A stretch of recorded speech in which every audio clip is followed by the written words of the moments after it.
Hello, YouTube, Qapla. It is Star Trek Saturday, November 23rd, 2019. And yes, Josh Street, I did say I was taking Saturday off until I remembered Saturday was Star Trek Saturday, and this Saturday is Star Trek 4, The Voyage Home, my favorite Star Trek movie. And therefore perhaps my favorite movie of all time. So, wow, how could I push this one off a week? That wasn't going to happen. I'm sorry. No, we've got to do Star Trek 4. Star Trek 4 isn't work. Star Trek 4 is pleasure. I will probably take Sunday off instead. I mean, at least Anti-Trekker usually streams on Sunday, so won't be terrible. There'll be some, we'll see each other at some point. But yes, last night I was thinking I was going to take off Saturday.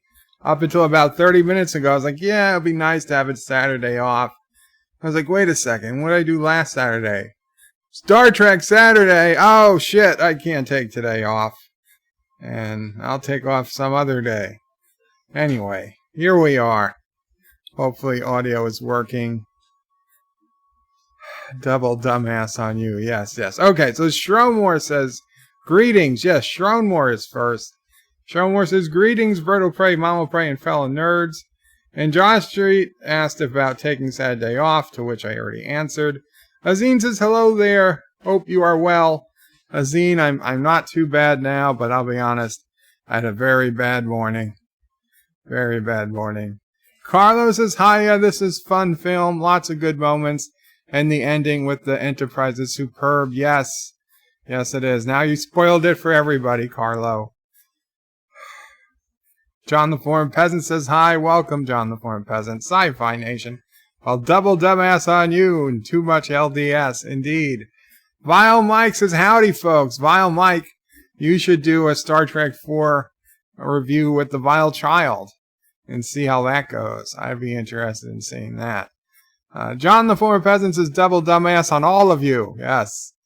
Shromore says, and greetings to Sassy, chaser of cats, eater of cookies, stalker of cardinals, defiler of cushions, and scourge of the squirrels. Indeed. And Mama Prey puts in, hello all, enjoy the stream. And Mama Prey, of course, went back to read now, so she can't answer. Vile Mike says, howdy, Mama Prey. John Street says, Bird, shouldn't the Saturday Star Trek Bird of Prey 5 reenact Star Trek movies today? No, I'm not reenacting it. This is just commentary. The Deep Space Nine I reenact. I don't do much reenacting on the movies. Plus, I'm going to just watch and enjoy this. I don't intend to do reenactments. John the Former Peasant says, I think some of us have done a little too much LDS. Indeed. And Carlo, it's okay, Carlo. Hey, listen, if they don't know how this movie ends, I don't know what to tell you. John Street says, Admiral, her name is Enterprise. And Carlo will go, no, Carlo, you don't go. Vile Mike says, I'll take off some other day. Bird of Prey, definitely not talking about his propensity for crashing and taking off. I've got my Bird of Prey 5 theme music intro song 99% done to the tune of Mambo number 5, and I did work in crashing a ship, so you guys should enjoy it. Not Ryan Johnson says hello and Qapla. Sci-Fi Nation says greetings to Mount Prey. Shromore says nuclear wessels in Alameda.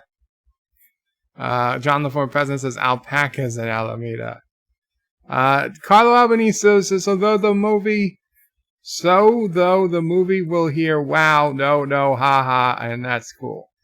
I'll try to do a little bit more than that. For those who want to watch, this is indeed Star Trek 4, The Voyage Home. I have it paused now about 16, let me check exactly.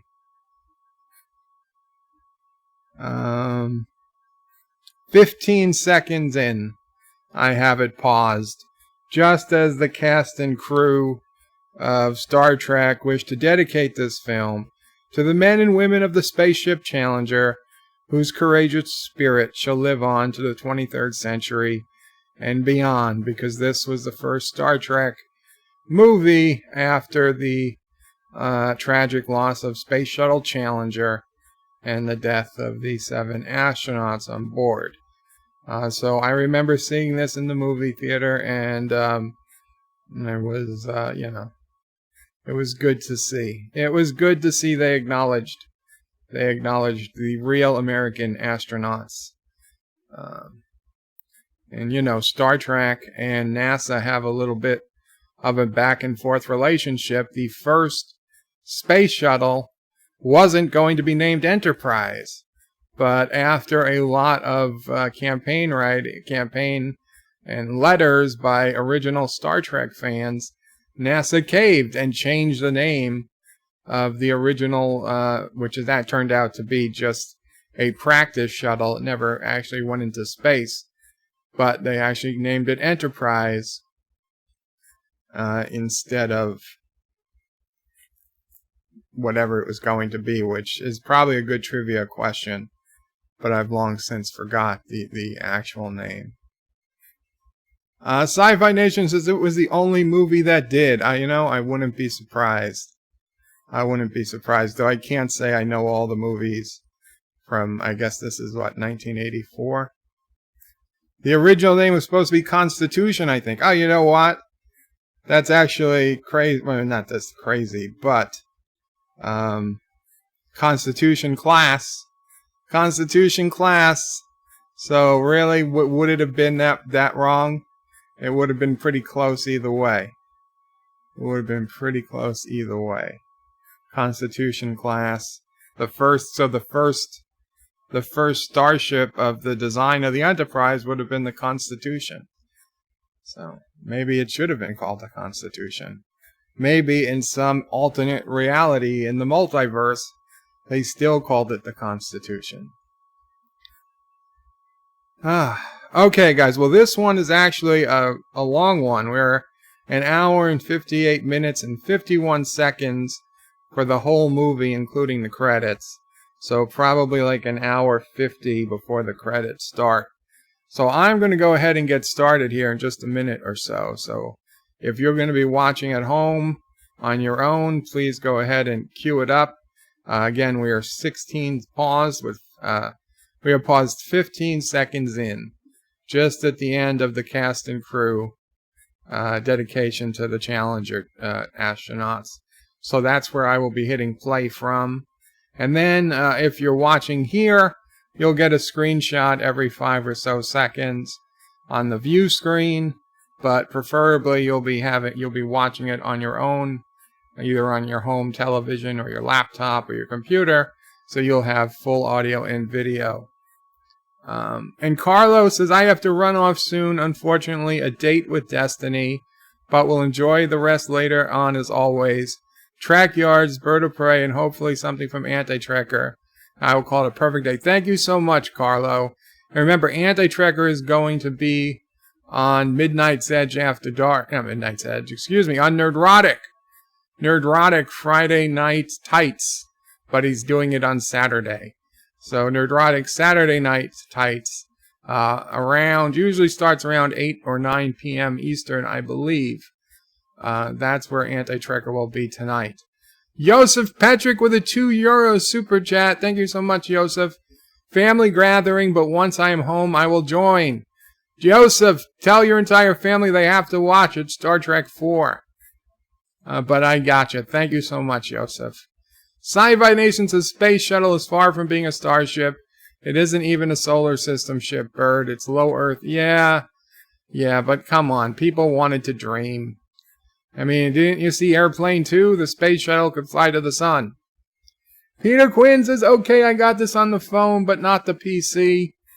Better than nothing. Josh Reed says, when Star Trek 4 came out, the time when movies start to go to the 2-hour that we know of today as a short movie. And Peter says, now I am here. Welcome, Peter. And Carlo says, I don't do Nerdrotic, but I might for Anti-Trek. You really should, Carlo. Nerdrotic's Friday night tights, which he's doing tonight on a Saturday, are really different than his other streams. Don't get me wrong, I like both. I like Nerdrotic's regular streams as well. But his Friday night streams and tonight's Saturday night streams, where he's got 4 or 5 other people, totally different animal than as usual. So even if you're not so into his regular streams, when he streams with these extra people, especially one of them being Anti-Trekker, it's going to be a lot more fun. Peter Quinn says, "Hey, Bird of Prey, you okay?" I am now, Peter. I hope I am. Why do I sound not okay? And Peter Quinn says, "Hi all, welcome, Peter." Okay, guys, so I'm going to get this movie started. You know the drill, at Bird of Prey 5, if you want me to read your comment. Otherwise, I might not, because there's a movie going on and I plan to be watching it. So, I'm going to hit play in 5, 4, 3, 2, 1. Oh, wait, can't. Abort! Abort! Abort. I have to turn off the audio so you guys don't hear it. My bad. My bad. Let me give you a minute to come back to the 15-second mark. I'm feeling good now, Carlo. I had a pretty bad morning, a lot of anxiety. Unfortunately, I was shaking like crazy. Mama Prey gets pretty upset when that happens because she knows there's nothing she can do, and then her feeling bad makes me feel worse, and it's a vicious cycle. But luckily it broke, and I'm feeling a ton better right now. Sci-Fi Nation says they need to call it Turdrotic tonight. That's good. Shromore says, I don't understand the question. You're half human, Spock. The computer knows that. Carlos says, so now film on loud and bird on mute.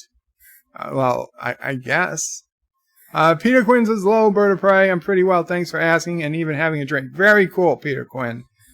Okay, so, and hope you and Mama Prey are the best as always. Thank you, Carlo. So we're going to go ahead and start again, and I'm going to do the 5-second countdown. Again, we're 15 seconds in and paused. So, hitting play in 5, 4, 3, 2, 1, playing.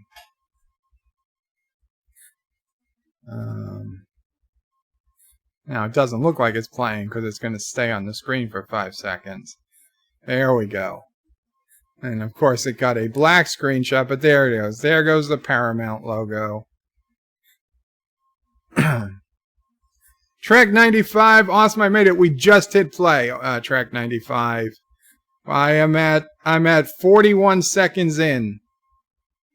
A Leonard Nimoy film, it's saying on my screen right now.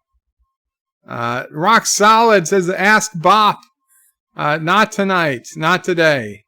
This is Star Trek 4.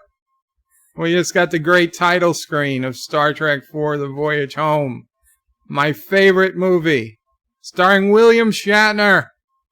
Leonard Nimoy. DeForest Kelley. Co-starring James Doohan. George Takei. Oh my. Walter Koenig. Nichelle Nichols. This is like Saturday Night Live announcements here. Also starring Mark Lenard as Sarek.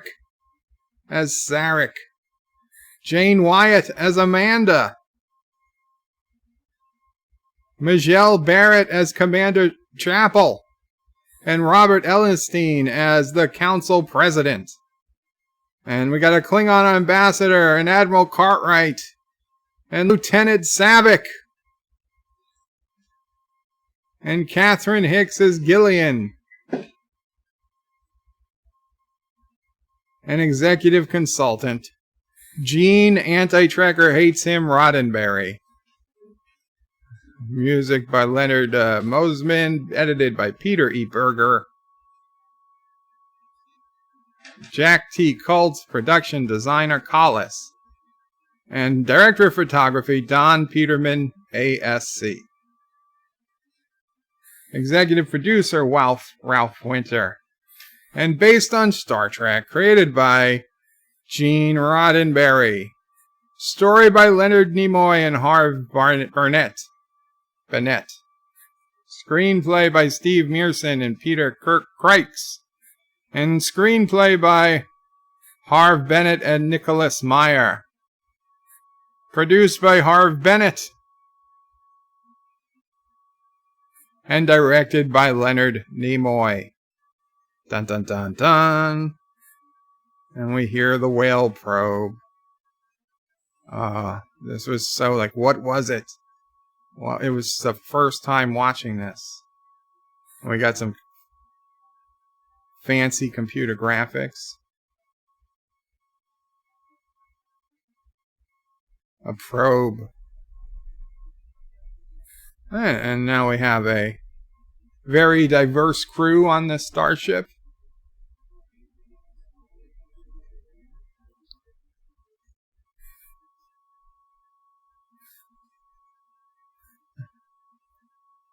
It's going to the Terran solar system. It's V'ger all over again. It's the Saratoga. We got a beautiful shot of Starfleet. Oh no, they're playing back the bridge of the Enterprise. And they've got camera from the outside. They have a camera on the outside of the Enterprise recorded exploding. Freaking amazing. That's great. And where is that camera? That they were able to get the picture. Hold! Hold, they said. Oh. Hold the image.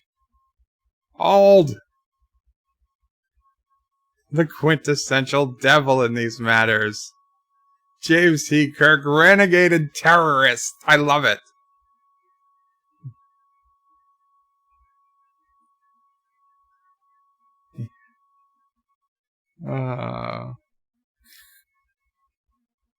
The Genesis torpedo, conceived by Kirk's son and test detonated by the Admiral himself.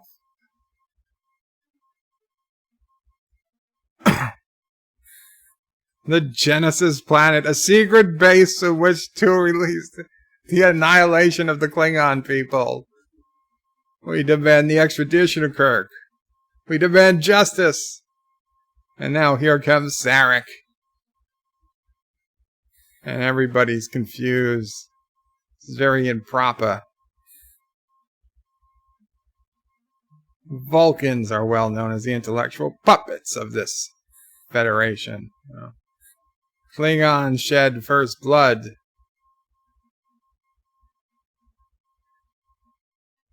Your vessel did destroy USS Grissom. Your men did kill Kirk's son. Do you deny this, Vince? We deny nothing. We have the right to preserve our race. You have the right to commit murder. Silence! He's just missing a gavel.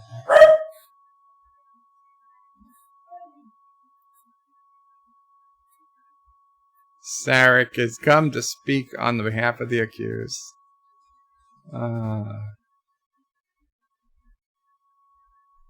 Okay.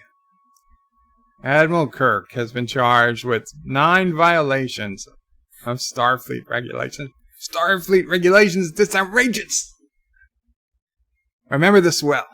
There shall be no peace as long as Kirk lives. And the gallery bursts out. Oh, man. Oh, man. Peter Quinn says, I'm watching Back to the Future. Okay. Trek 95 says, Lowell asked Star Trek 4. And Carlos says, yes, it's Sisko's dad, Admiral Cartwright. Now this is where McCoy decided on the name of the captured Klingon vessel. Everybody is making a decision on whether to go back and face punishment. Let the record show.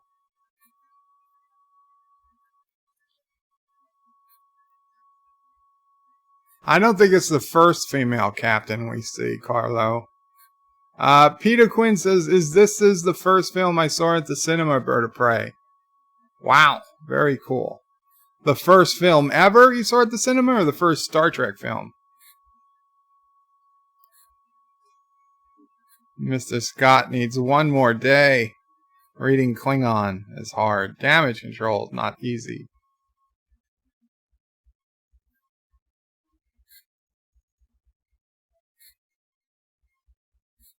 McCoy wants them to send a ship. He just wishes they could cloak the Stitch.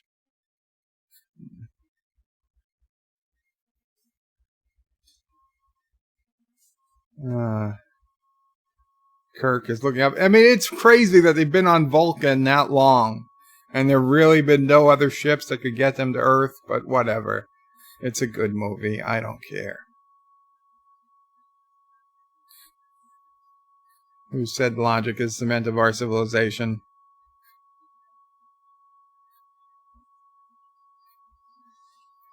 Molecular formula of aluminum sulfite crystals.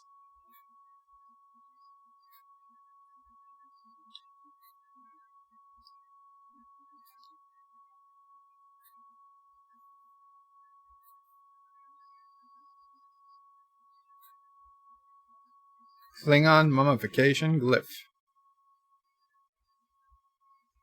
What were the principal events in Earth in 1987?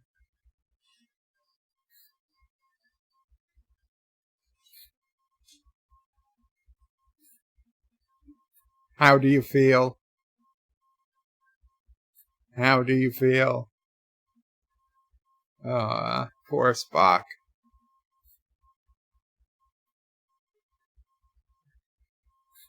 What is it, Spock? I do not understand the question, Mother. You're half human. The computer knows it. Question is irrelevant.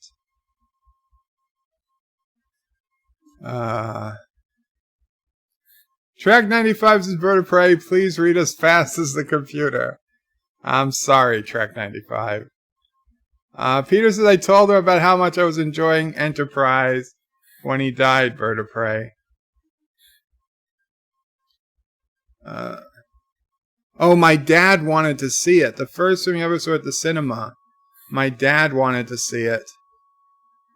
I told him about how much I was enjoying Enterprise when he died. In 2002. Oh, that's sad. But also good that you got to bond with your dad over Star Trek.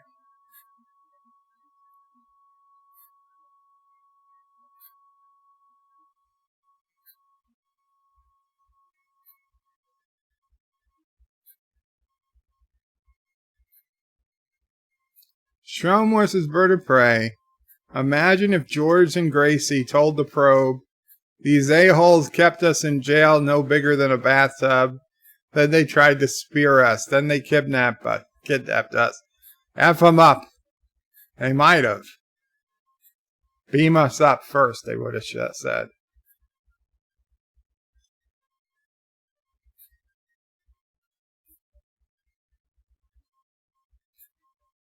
Peter says, Michael J. Poehler died the other day? I did not know that, Peter.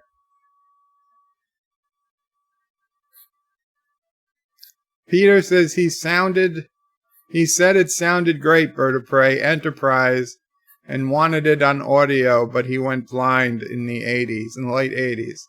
I'm sorry to hear that. Carlo's got to go, and hope everyone the best and we enjoy the film. Thank you, Carlo. It's the Queen of Zamunda. Is that her? It could be.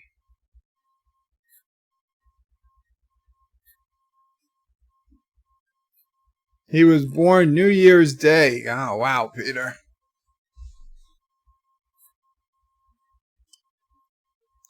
Hail, John DeMarco. He just got the notification.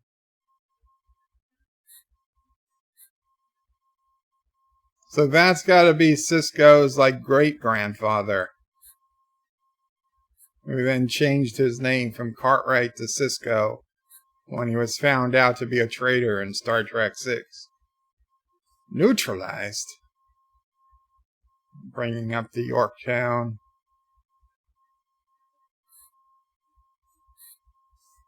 Code Red.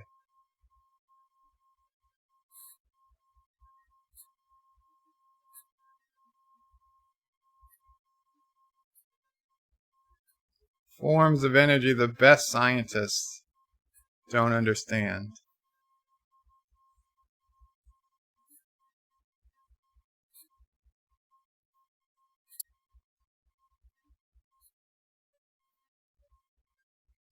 Makeshift solar sail. I thought that was so cool when I was a kid.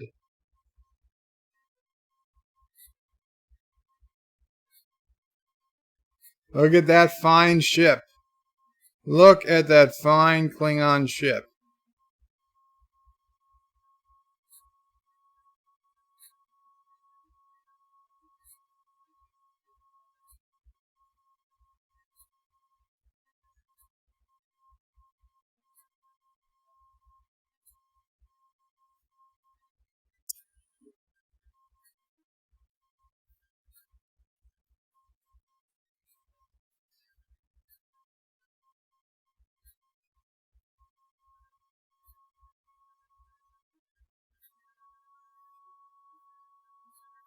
And Scotty's replaced the Klingon food packs.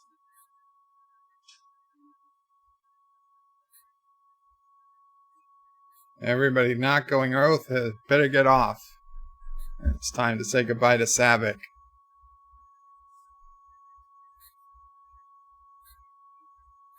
Sir, I have not had the opportunity to tell you about your son. David died most bravely. He saved Spock. He saved us all.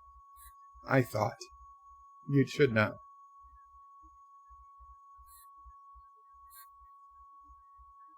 Really, Savick? The entire time they've been in Vulcan exile, and this is the one day you decided to tell them? So apparently Savick knows Spock was going.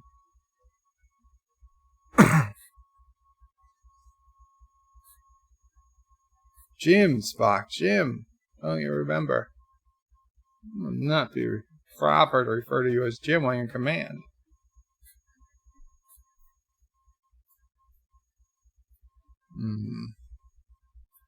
Misplaced his uniform. Now McCoy's a little hesitant.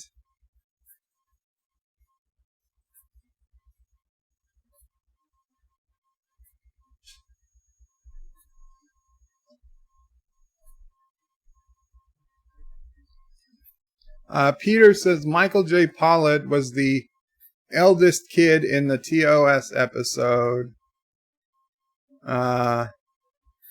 Calvin Klein. What?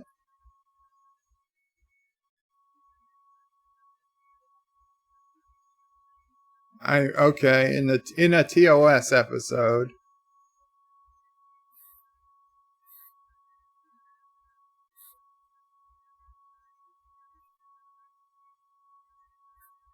And Vile Mike says, Savick says, also Spock under Ponfar knocked me up. I'll be going for full custody and I want child support. Son of a bitch, says Spock. Now that probe is coming near space dock. Maybe you should have launched the ships a little earlier. Right? I mean, you knew it was knocking out power to all the ships. You should have launched the ships a little earlier.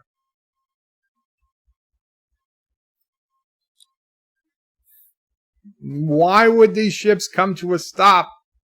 If the power goes out, they would just keep moving and then smash into the wall. I know, because I play Space Engineers. It happens all the time.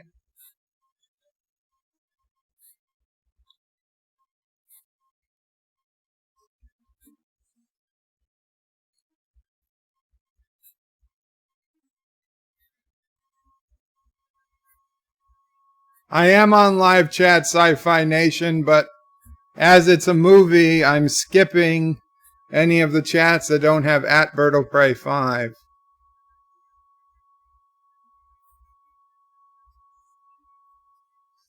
And not all of them, but I mean, some of them I read, but like Peter, I looked for any other chat from Peter. I didn't see a continuation.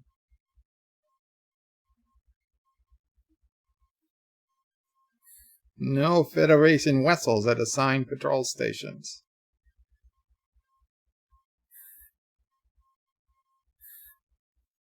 Well, they did show the Saratoga drifting, but those little ships in space dock just came to a halt.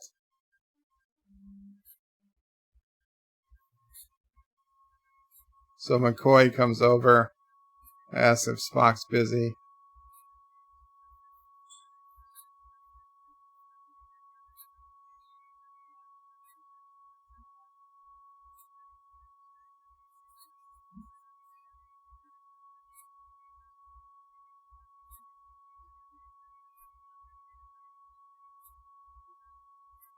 So McCoy wants to cover a little philosophical ground. Life, death, life.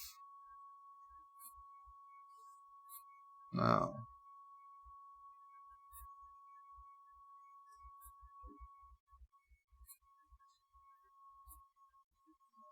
It would be impossible to discuss the subject without a common frame of reference. You're joking. A joke. As a story with the humorous climax. You mean I have to die to discuss your insights on death?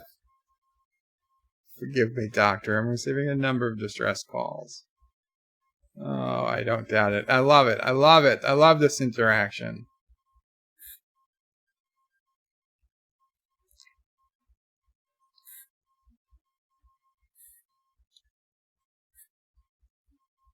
Those clouds. Lightning.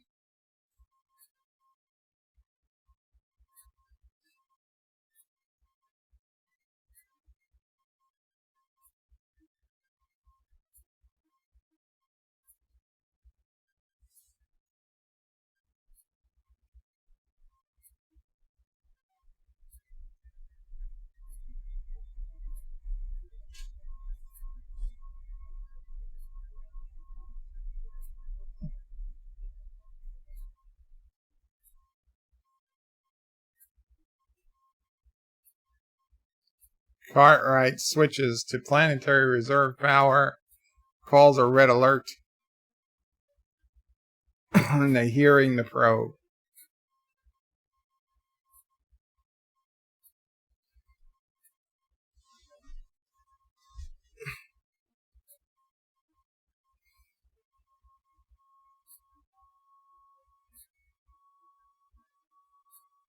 Sarek's wisdom.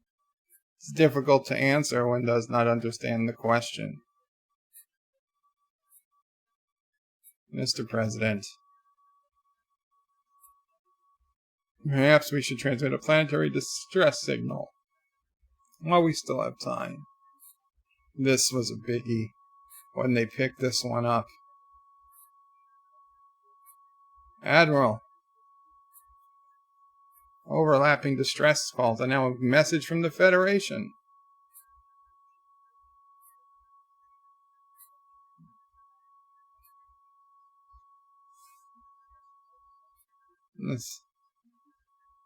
Do not approach Earth.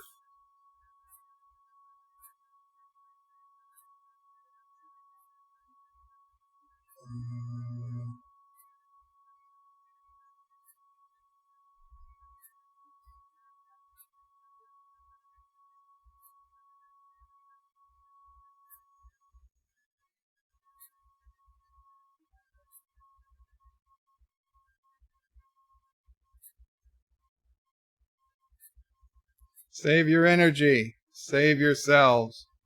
Avoid the planet Earth at all costs. Farewell.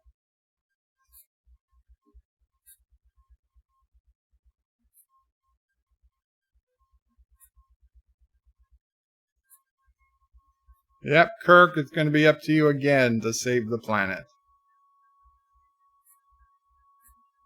Don't worry, they'll never let anything happen to you.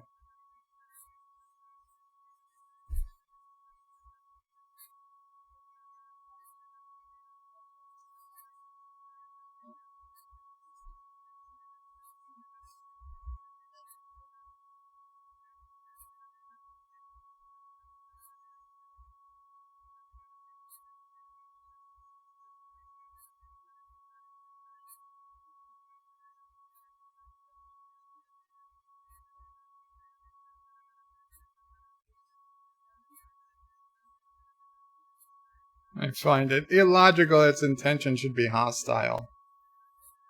Is this its way of saying hi there to the people of Earth?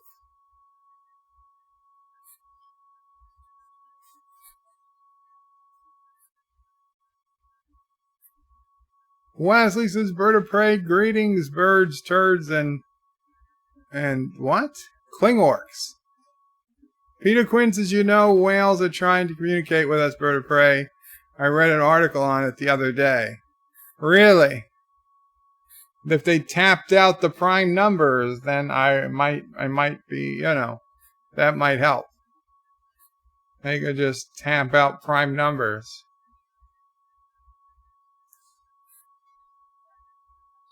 Of course, if they start with 2, then they're not that smart.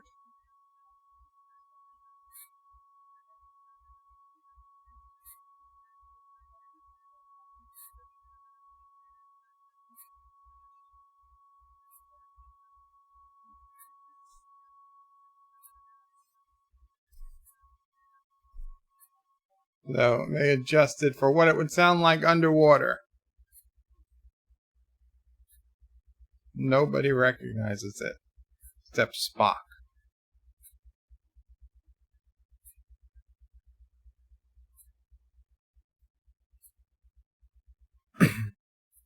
Spock is going to test his theory.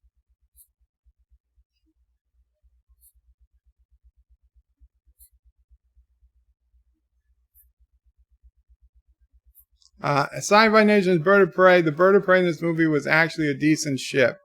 Not like the others we copied in Kuroga, you son of a bitch.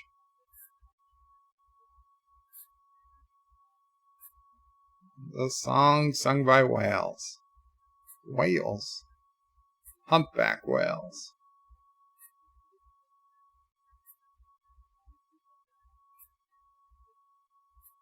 I won't say shut up, Wesley.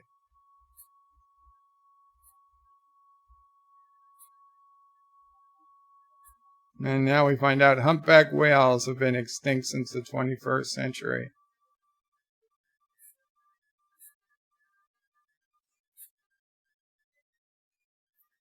Rock Solid says Bird of Prey is ignoring my hails. Rock Solid, I'm sorry. You know it is Rock Solid. On my tablet, it doesn't highlight at Bird of Prey 5 if it's not case sensitive. It's weird. On the laptop, it highlights at Bird of Prey 5 whether it's case sensitive or not. On my tablet, it doesn't highlight it if it's not case sensitive. But I see now, Rock Solid, you did put in at Bird of Prey 5. Those stuck on It's a Small World during the attack are going to be pissed. Oh my God. See, Rock Solid, I did an entire short story in school growing up, like 30-page story about being stuck in It's a Small World during a disaster. Yeah, it's not good. It would not be good. Although if the power was out, hopefully the dolls would shut up. And Roxas is even more impressive. Kirk has to save the Federation again in his garbage cow. Shut up, you son of a bitch.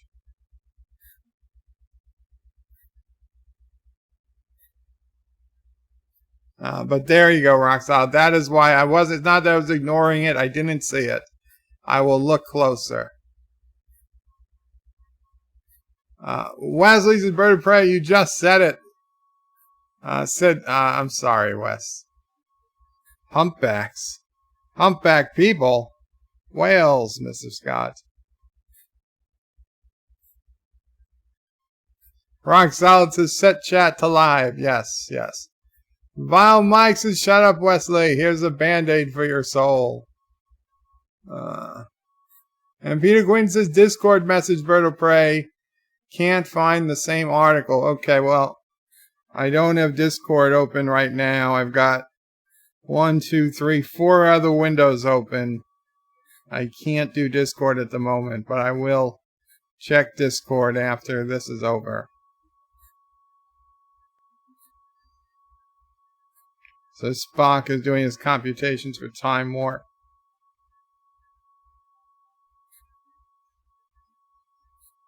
I think it's Admiral Kirk calling.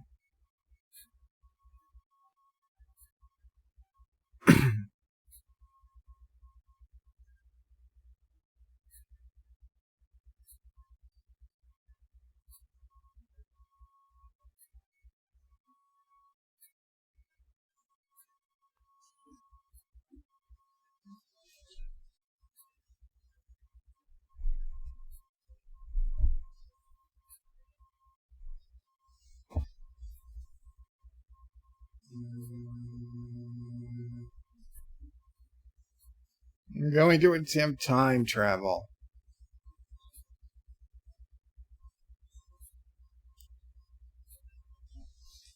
You know, they said that they could simulate the sounds, but they'd be responding gibberish.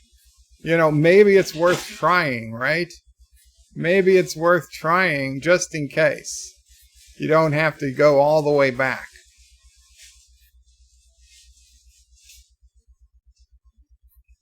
Rock Solid says, Bird of Prey, even McCoy knows it's a rust bucket. Yeah, that's true. And Peter says, leave it till George and Gracie then, Bird of Prey. And Rock Solid says, can't be Admiral Kirk, that cheap bastard. Only calls collect. Angels, administrators of grace, defend us.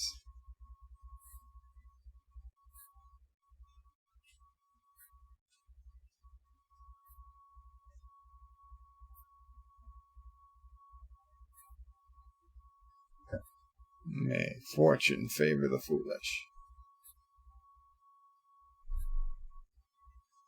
And while they do this warp speed around the sun, I'm going to mute the microphone for a minute. I'll be right back. But I am watching and listening.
This is easily my least favorite part of the movie. It's like, why? Why do they need to do this?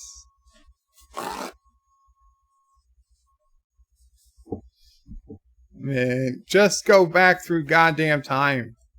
Like, when they come forward in time. Why? What is this?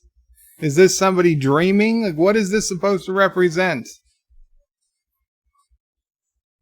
They're like, let's just get somebody with a bachelor in arts degree to do something. To make a transition.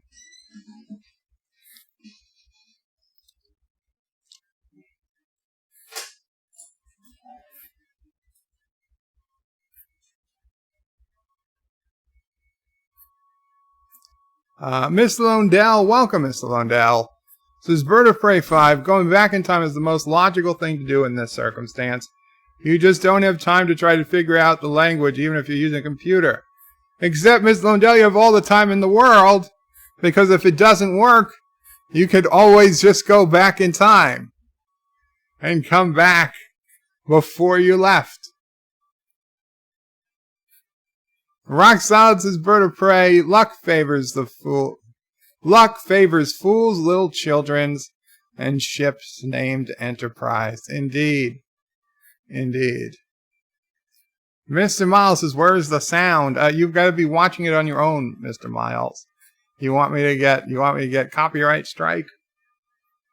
Vile says, I like how Star Trek Online is a mission where you warp around a star to travel back to the past. Like they do here. Added bonus, you do it in a Bird of Prey. And the name of that ship is the HMS Bounty. Awesome.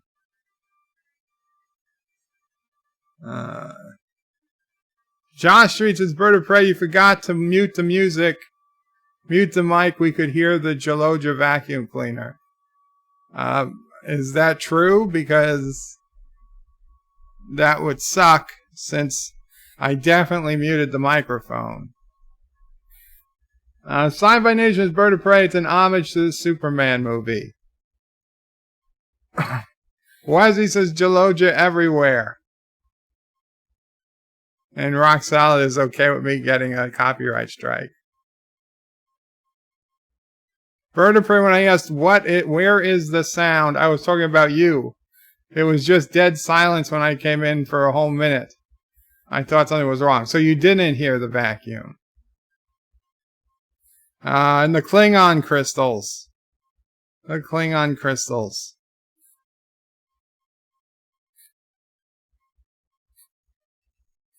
"24 hours, give or take. Staying cloaked.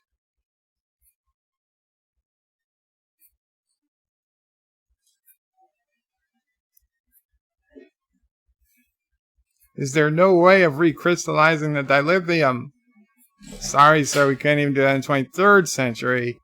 Which means that the events of Star Trek Discovery and Runaway never happened.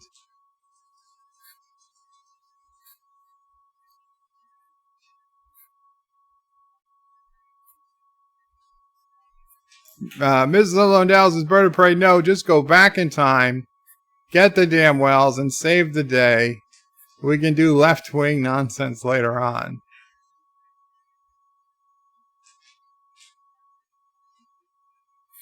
Rock Solid says, just one ain't gonna hurt, Bird of Prey, wuss. Peter Quinn says, McFly!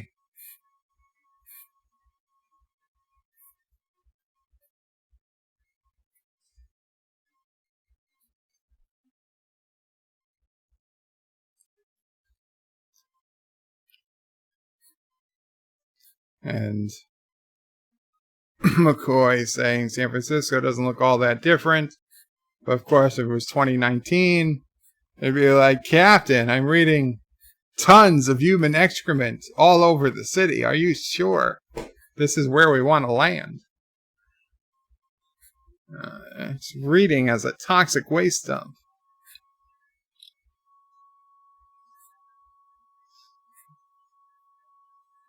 This is Terra Incognita. It's a foregone conclusion. They've never seen an alien before. Oh, an extraterrestrial. Excuse me.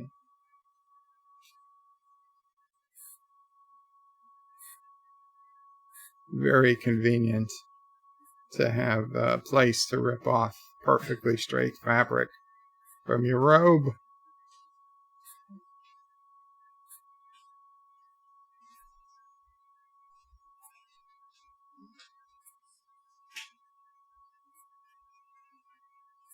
That's it. Now you look human.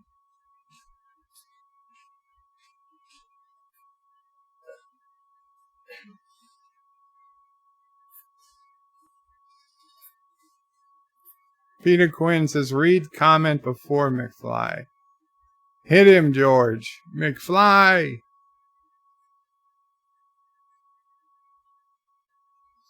I know both of these films like the back of my hand, says Peter Quinn.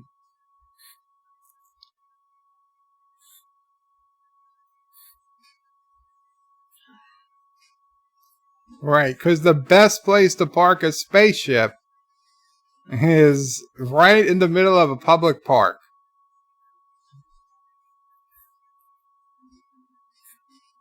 You think I'm going to spend $60 on a damn toaster oven? You're out of your mind.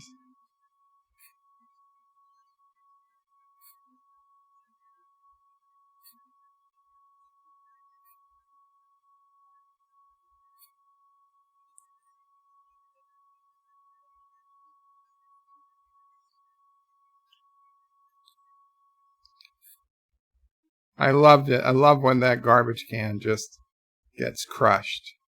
And then that whole thing of land gets pushed down.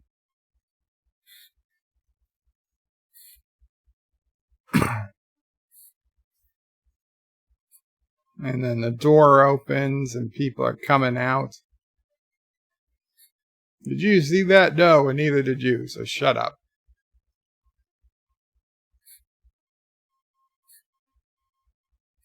It's okay, it's San Francisco. Nobody will notice if you don't empty the garbage cans.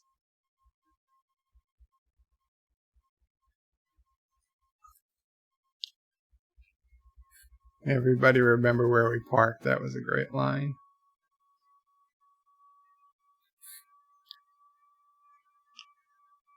Roxas' Bird of Prey, primitive and paranoid culture. But at least there were only two genders at this point. And Peter Quinn says in the middle of the park, Bird of Prey, as in the middle of the night. Yes, but it's not going to be just the middle of the night. It's going to be there for days. Rock Solids is Bird of Prey Captain. I'm detecting large sectors of wind on the sensors.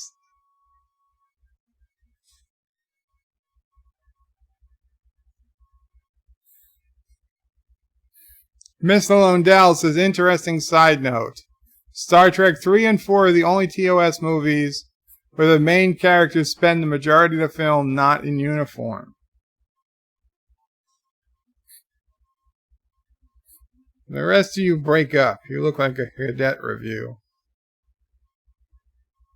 I'm not sure what a cadet review is, to be completely honest.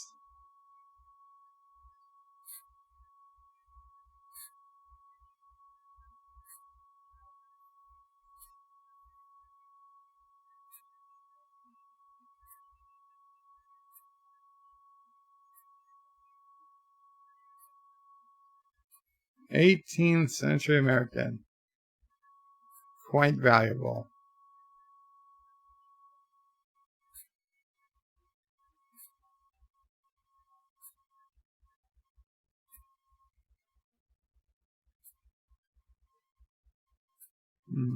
Gives them $100. Kirk asks, is that a lot? And he's like, eh. So what do? Give everybody $20?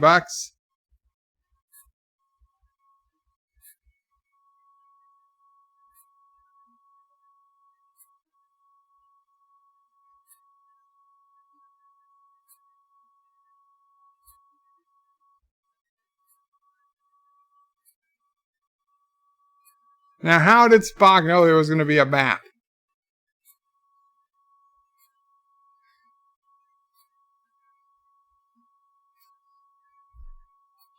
Sausalito.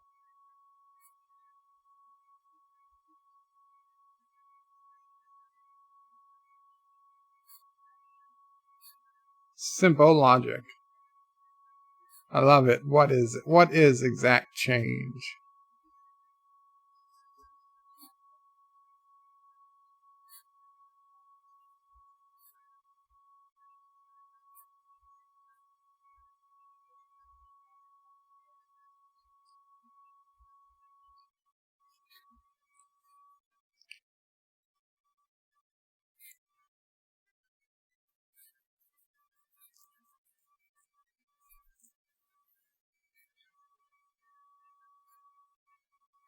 Wesley says more homeless, druggies, and poo all over the streets.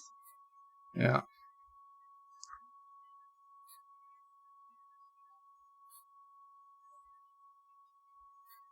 Now we need directions. This is it. Can you direct me to the naval base in Alameda? That's where they keep the nuclear wessels. Nuclear wessels.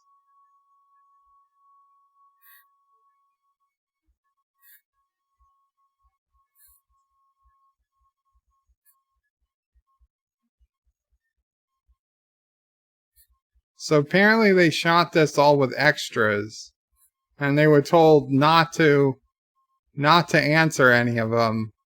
But this chick went off script and actually answered. And this was all improvised. And they had to run after her and get her permission to use her in the movie. She wasn't supposed to say anything.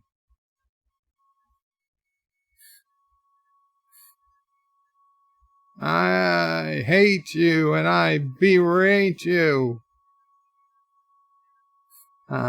See, now he turned it up to 11. The only choice we're given is how many megatons.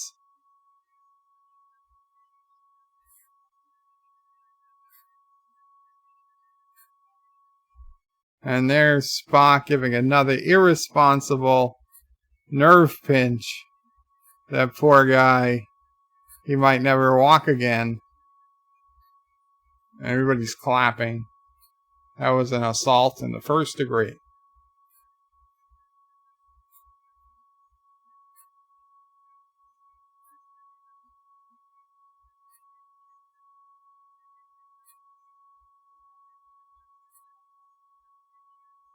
Now we've got the colorful metaphors.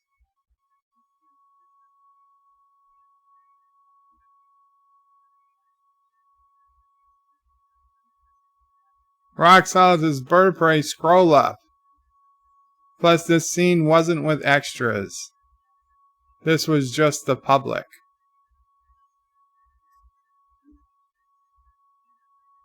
Bird of Prey, if they're in San Francisco, why did the garbage men sound like they were from the Bronx? Double dumbass. And you know what, Rock Solid? That's a great question. I never thought about that. Obviously, that scene was probably filmed with professional actors. Wesley says if they would have gone to 2019 instead, it would have been a lot different. Absolutely.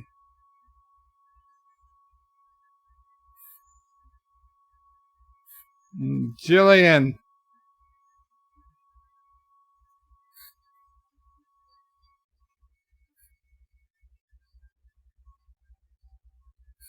Wesley Crusher, the Bird of Prey. That punk rocker lives in a medical bed to this day. He can't walk. I hear he makes YouTube videos. And we all know whales aren't fish, lady. Do whales attack people like in Moby Dick? No, but yes. Most whales don't even have teeth, but some do. You know, nobody gets attacked by whales except the people who do get attacked by whales. Their principal enemy is far, far more aggressive. You mean man.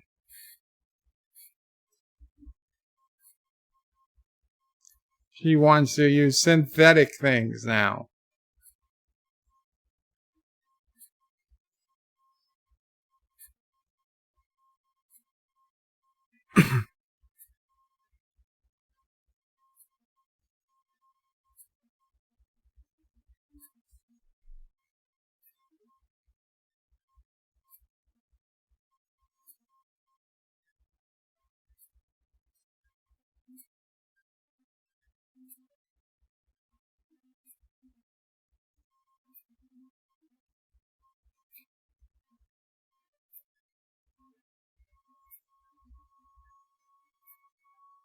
Miss Lindell says Bird of Prey. Spock did the right thing.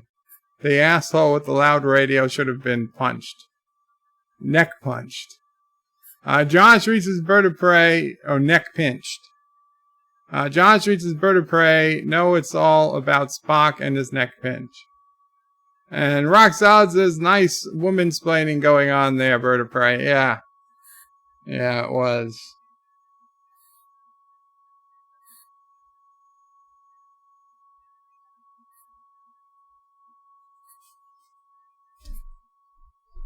The only two humpback whales in captivity.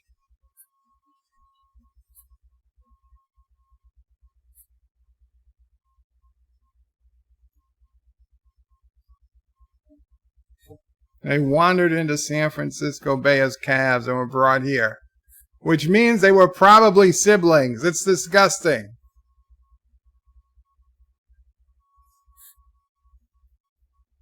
So Kirk was going to kidnap whales out of a zoo.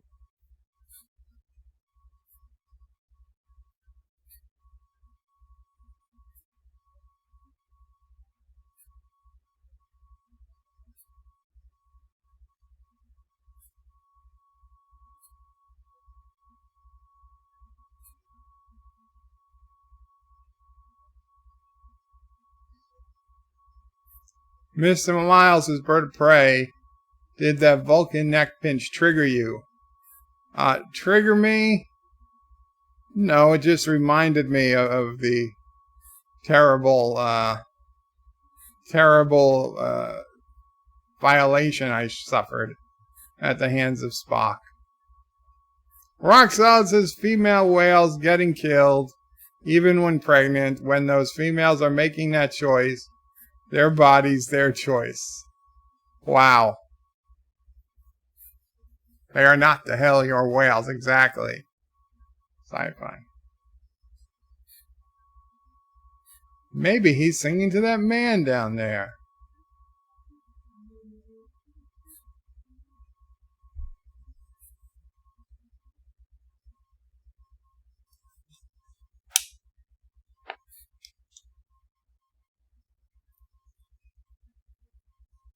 Maybe it's aliens.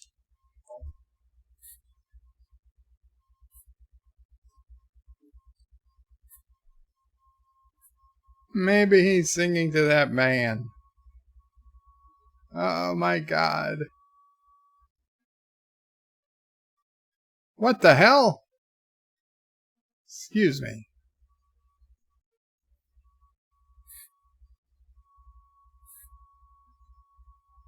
So Kirk follows her up. That's not stalkerish at all.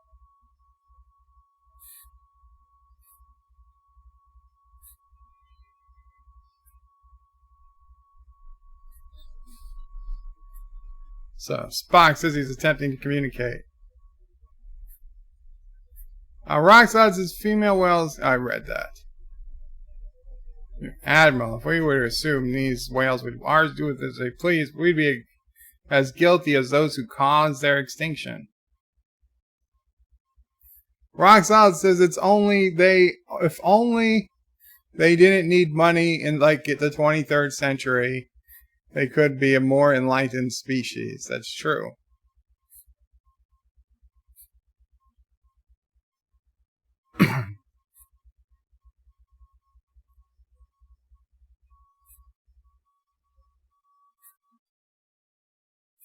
Jim has to tell Spock to stop using the colorful metaphors.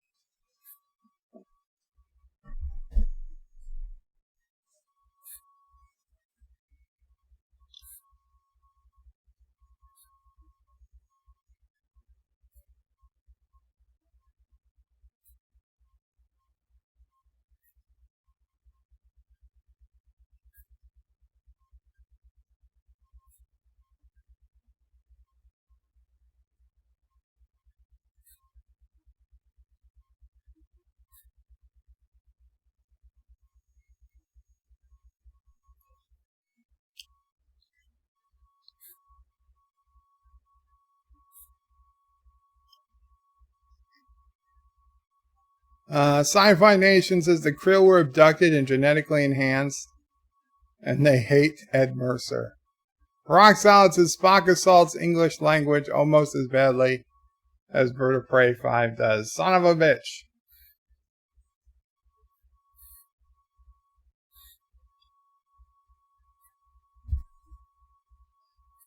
And besides, we're not talking about human beings here. It's never been proving their intelligence. Come on, Bob. I don't know about you, but my compassion for someone is not limited to my estimate of their intelligence.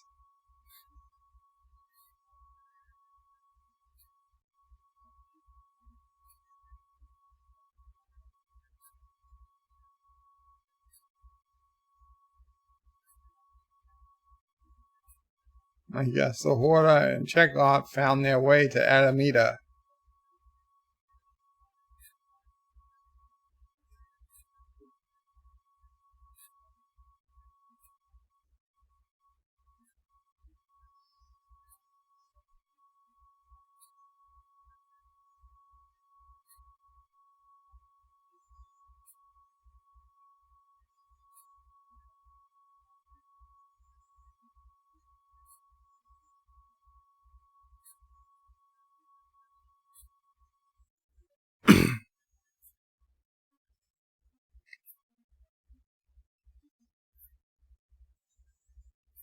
Wesley crushes Bird of Prey.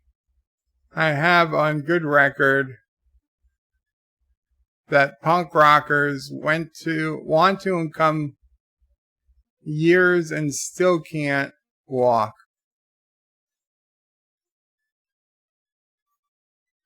One here, he makes YouTube videos to pass the time because he's stuck in a medical bed.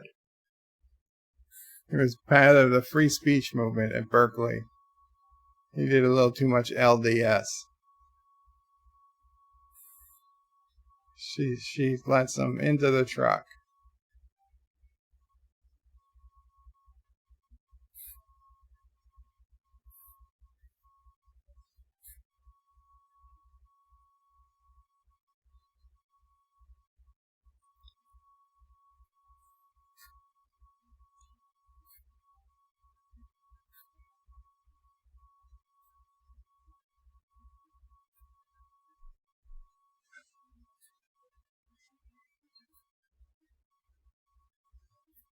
Rock Solid says, did Bob just try to mansplain and assume the species of George and Gracie?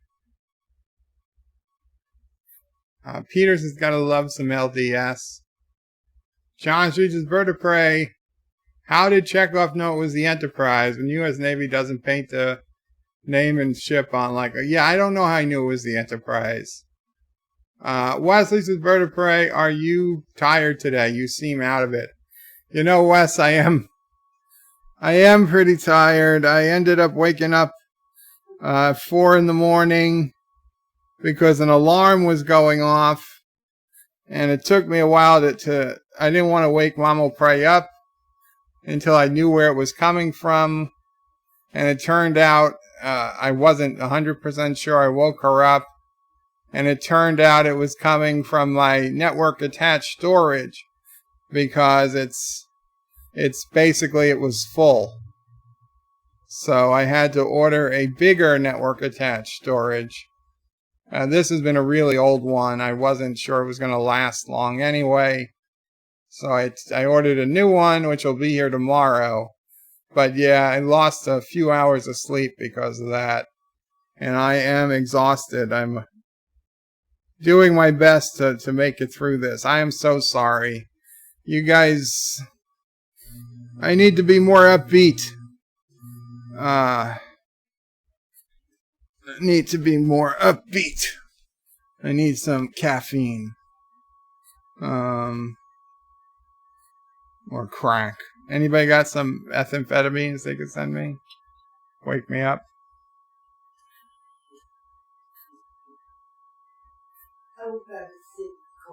Oh, Coca-Cola? Yeah, that might work. That might work. Peter Quinn says if they have a Starfleet ship, they could replicate some paper money. Well, I don't know the Enterprise had a replicator. Also, that would technically be illegal.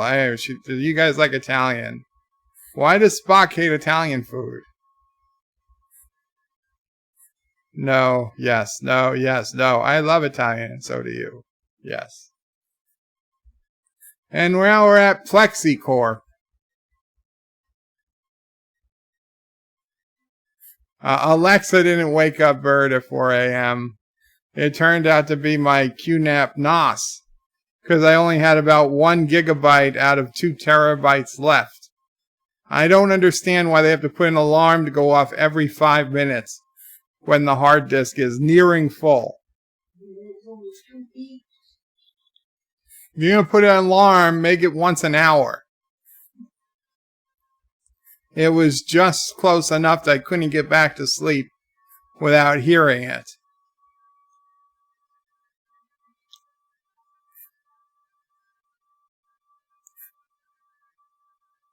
Track 95 says, no need to be you. I need to be me. God damn it. Peter Quinn says, I've been getting up at 6:30 a.m. before Bird of Prey since I recovered from the flu. Well, I guess it's before me because you're getting up in a different time zone, but I got up, much earlier than that. Miss Lundell says, Bird of Prey, Red Bull gives you wings. Trek 95 says, Bird of Prey, you need to take whatever the writer of time travel scene took. That's true. That might be LDS. Peter Quinn says they had to have a food synthesizer, so it shouldn't be too much of a bother. And Peter Quinn, Rock Solid, says Bird of Prey, they weren't on the Enterprise. They had a garbage cow Klingon ship. Son of a bitch, Rock Solid. Sci-Fi Nature's Bird of Prey, they actually can make transparent aluminum now. I've heard, but it's not quite the same. Peter Quinn says, the last week, Bird of Prey. Wesley, I would love to hear Bird after 3 Red Bulls. The only energy drink I ever drank was Crunk. Crunk, which was an energy drink that my boss and Little John, he went in with Little John on an energy drink. And we were actually running it out of California. And during 2005, I was not only getting a salary from the main liquor company, I was getting a salary from Crunk because I was doing their computers and stuff. It was crazy. It was so crazy. That year I was making so much money. I remember I got a call from one of the guys at Crunk and said, did you forget to turn in an expense report? Or did you forget to cash a check from an expense report? I was like, no, I don't think so. He's like, really? Because we have like a $3,000 check here from you that's not cashed yet. It's been out like 60 days. I was like, it can't be right. I was like, I'm sure I would notice if $3,000 was missing.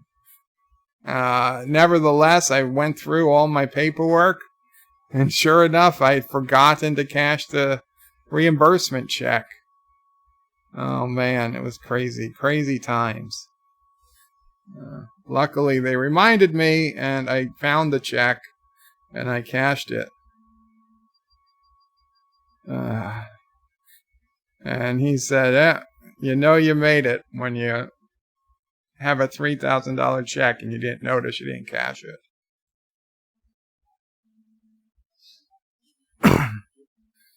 Unfortunately, that only lasted about 8 months, 9 months, and Mr. Frank passed away, and they quickly closed down Crunk and sold it off at a total loss. The keyboard, how quaint. Crunk, C-R-U-N-K, yeah, Crunk energy drink. It's still around, I'm pretty sure, if you Google it. It's pomegranate flavored. I only drank it because it was one of our brands, so to say. but it was the only time I ever drank an energy drink. And to be honest, I mean, I had cases of Kronk. I would drink one, maybe two a day. But to be honest, I don't really think it did anything. I don't think it really did anything. No, not Libyans.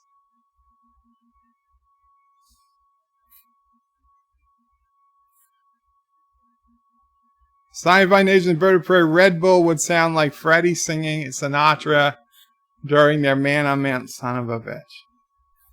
Rock Gracie does. Rock Solids is Bird of Prey, so the UE screen where they're lowering the transparent aluminum into the garbage Klingon Orc ship, that's actually a radio-controlled model. Well, that's not transparent aluminum, Rock Solid, that's plexiglass. That's the plexiglass they have in stock. But, okay, so that's actually a model. Well, that makes a lot of sense. Because I was always curious how they did that scene.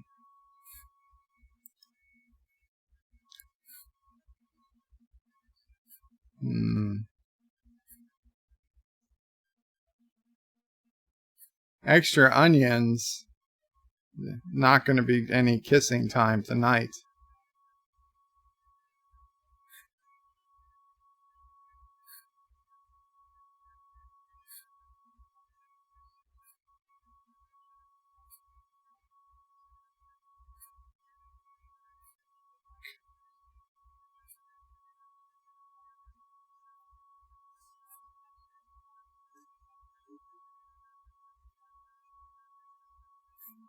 Vile Mike's is what?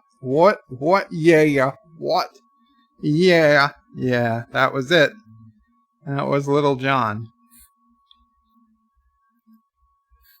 So they're going to tag the whales with radio transmitters.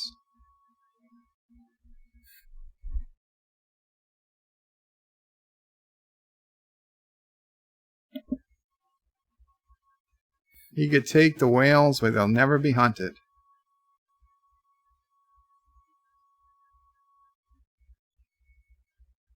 She's like, you can't even get from Sausalita to San Francisco.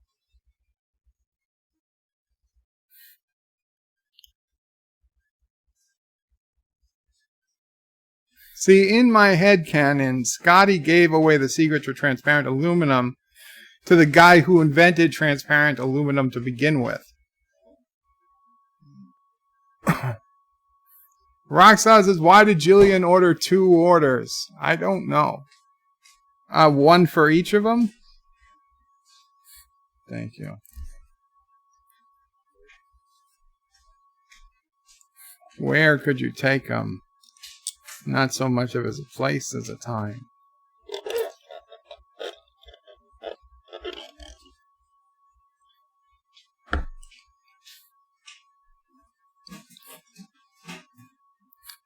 Aw, hunting time.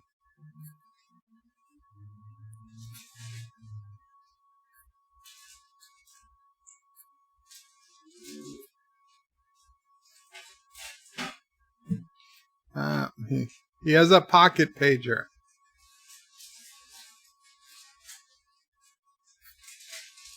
That's kind of like what the alarm sounded like last night, but every 5 minutes instead of every 2 seconds. Oh, it's not a pocket pager.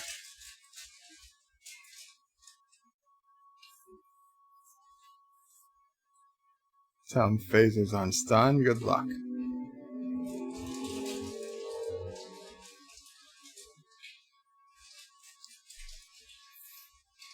Roxod, she ordered 2 Michelob Lights, aka 2 waters.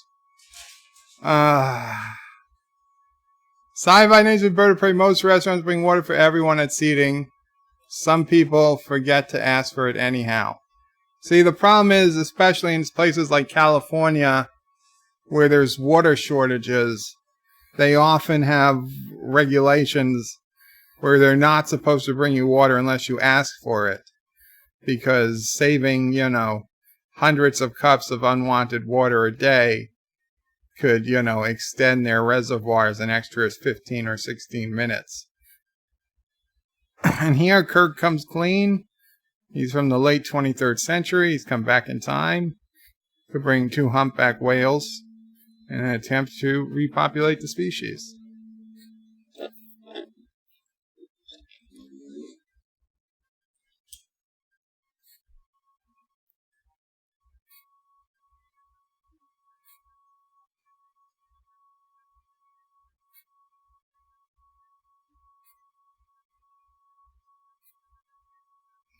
Your friend was right. Gracie's not only pregnant, she's very pregnant. Noon tomorrow.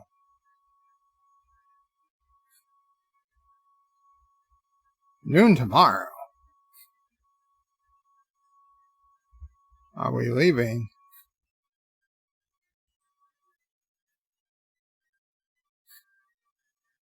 Don't tell me they don't use money in the 23rd century. And Kirk says, well, they don't. And I would bet he just means they don't use paper money. I'm quite sure they all have an account balance somewhere with credits or something that give them access to things they like.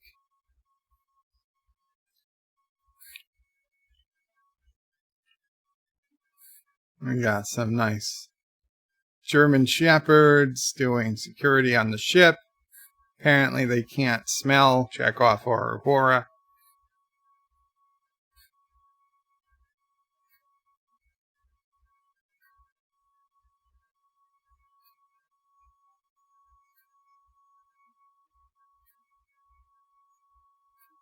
I wonder if that's really what the nuclear reactor looks like.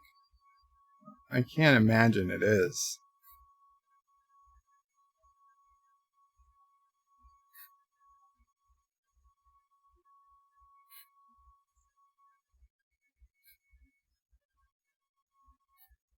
Ms. Lindell says Scotty actually gives it to the company that is credited with his invention.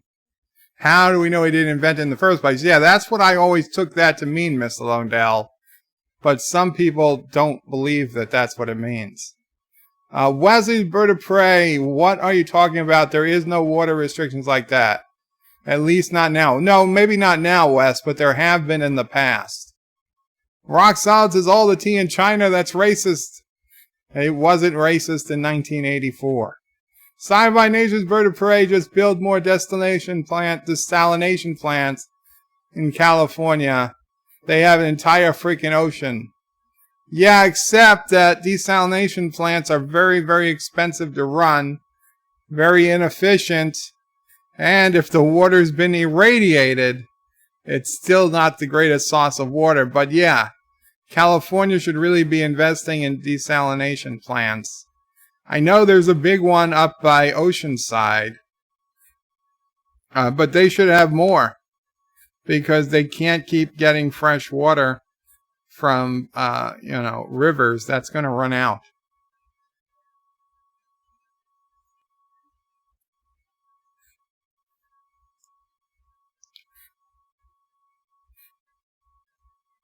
Peter Quinn says, and 2 Peaches, Bird of Prey. Toy, no, to reintroduce Peaches. Yes, to reintroduce Peaches to the 23rd century. I was wondering why they both needed a large pizza. I mean, I guess it was like an individual large, but I don't know how they do pizza sizes in California. But in New York, if they both ordered 2 large pizzas, it'd be like 8 slices apiece. Big slices.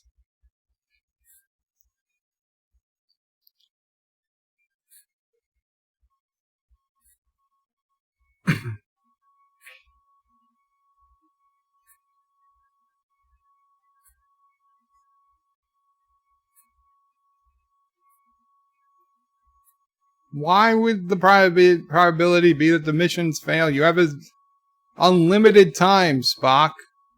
You guys could be there for a year, and then you could fly back to the future. It doesn't matter how long you're there. Yes, it'd be nice to get these whales right up front, but as long as you get the whales before they go extinct, you can do it.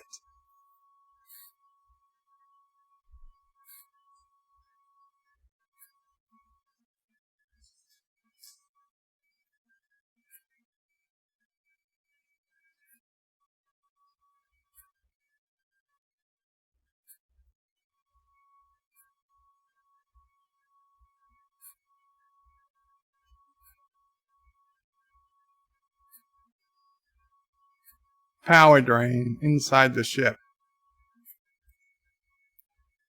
Rockzud says, how does this movie not violate the Temporal Prime Directive, Bird of Prey? It's very easy, Rock Solid, because this movie was made before the Temporal Prime Directive. Peter Quinn says, that 18-inch pizza. Yes. They both got 18-inch pizzas.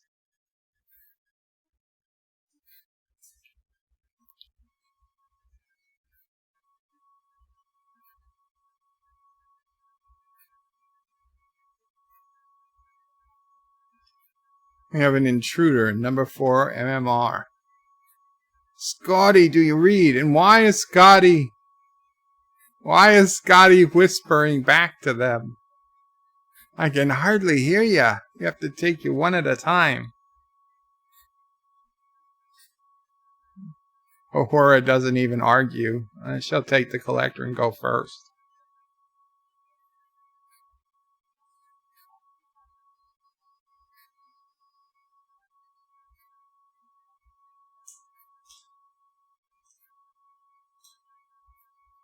Scotty, hello.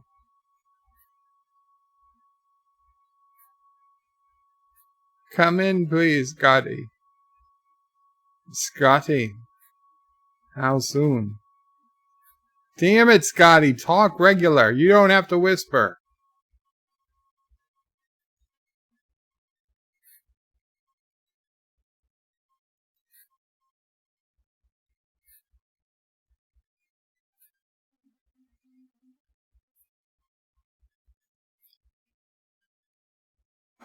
Commander Pavel Chekhov, Starfleet, United Federation of Planets.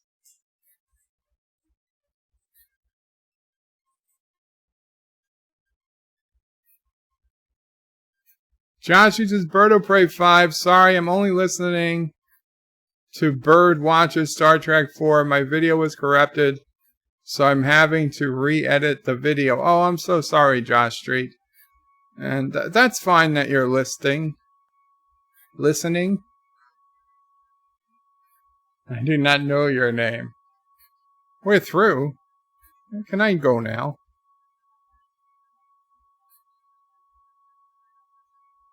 What do you think? He's the Rusky. It's the stupidest thing I ever heard. Of course, he's a Rusky.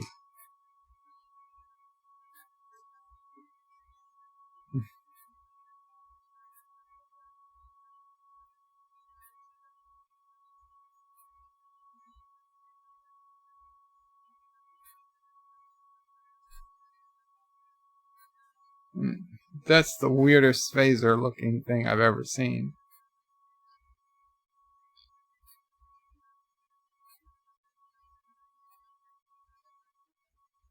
And he throws it to the guy.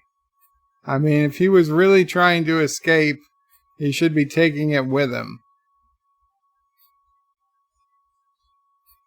Talk about problems to the timeline.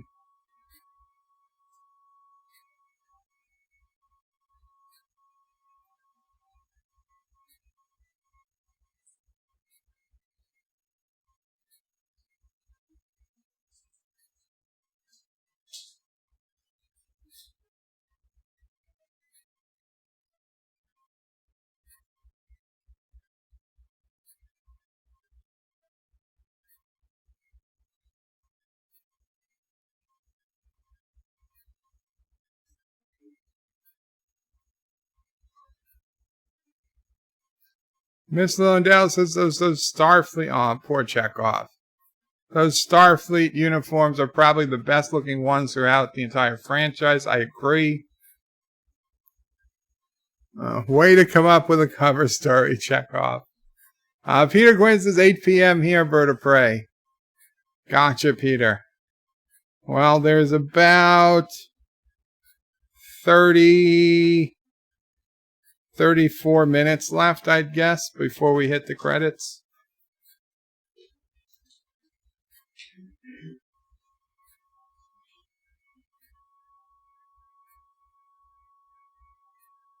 Scotty doesn't seem to have a problem with Spock. I love how she just pulls up right in front of the place. Like there's no parking lot. I just parked by the door because I'm the number one person over here.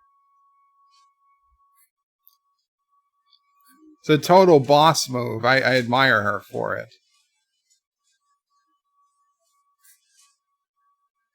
Oh no!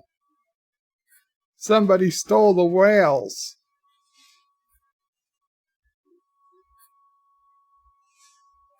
And here she assaults him. She assaults him. Look at that. Look at that. Physically assaults him and leaves the scene. She should be arrested. And then she attacks her car. She's got a problem with rage. She should be locked up. I forgot about that. Look at that. She almost killed a bunch of birds. She hit a guy, smashed the Jeep, smashed the truck, and then tried to run over birds. All within a period of a minute. Crazy. And Sulu here is putting on the windshield wipers, even though he's trying to do something else. So this scene is supposedly a remote controlled model. I can see it. I could see that. Admiral Kirk! Admiral Kirk!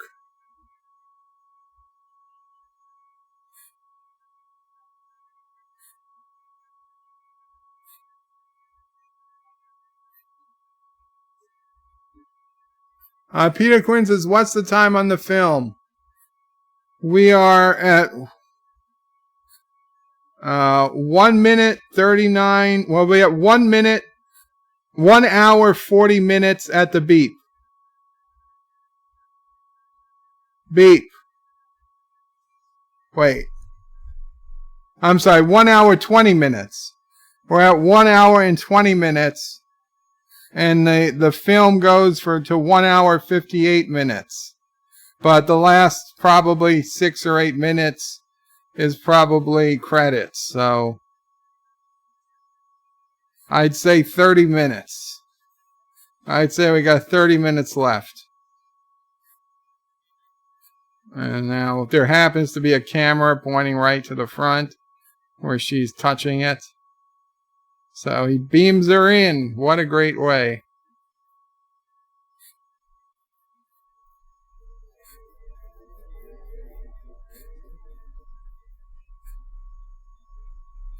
Hello, Alice. Welcome to Wonderland. Oh my God, it's true.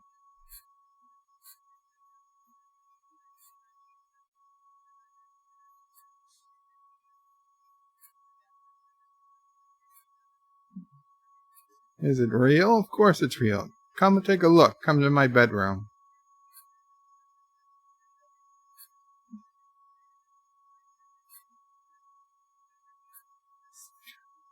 The whales are gone. They're in Alaska by now.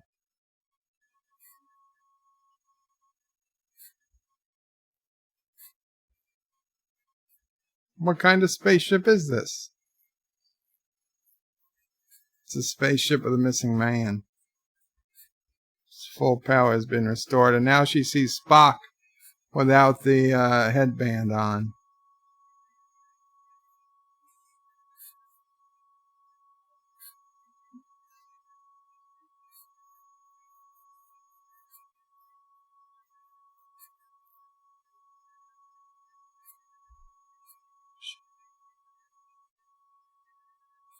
Very convenient she came on that she can help rescue Chekhov. Don't hand to leave her in the hands of 20th century medicine.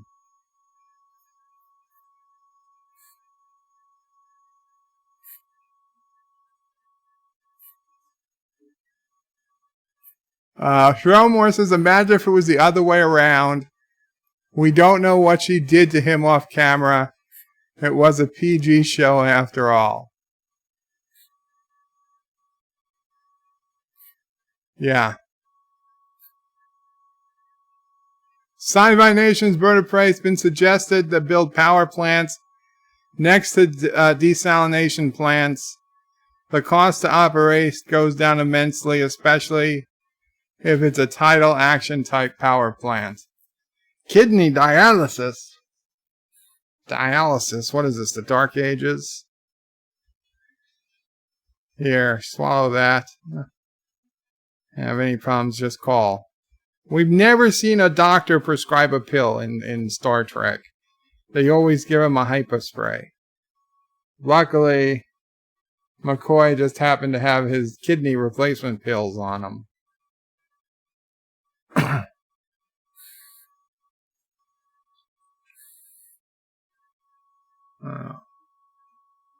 That's probably how it would really go, too, in the hospital. They would just throw up their hands and, like, nobody cares. Sure, you can take this, Gurney.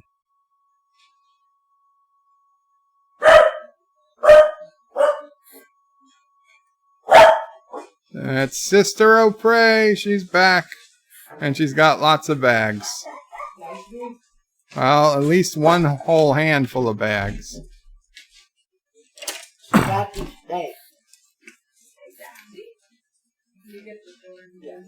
And the cops are stopping her from going in the operating room.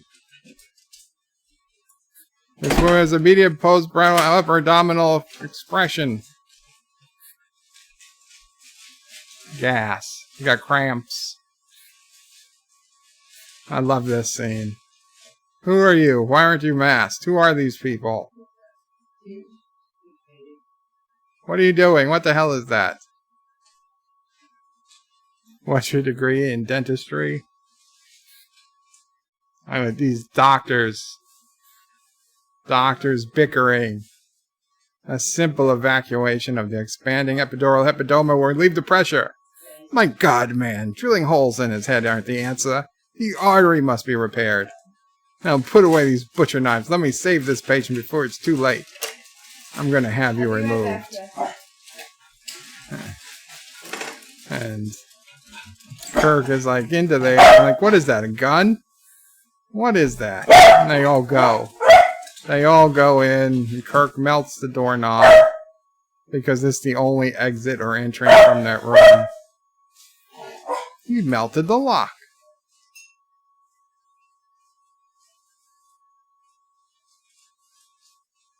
Chemotherapy, fundoscopic examinations.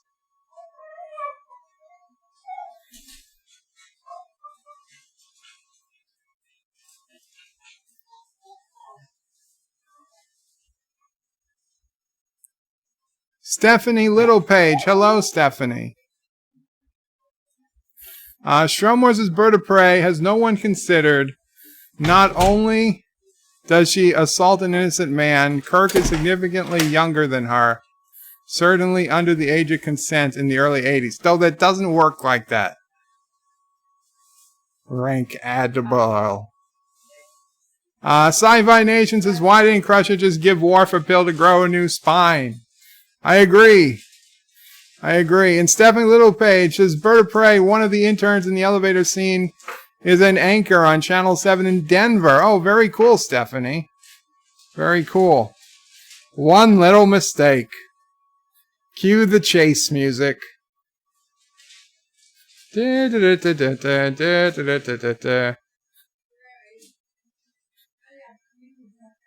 I'll be honest, I've been in the hospital on a gurney many a times. And that's exactly what you see as you're being pushed through the hallways. Just the lights going by above you. Doctor gave me a new kidney. Doctor gave me a new kidney. Fully functional. All those poor people on crutches. Just knock them down.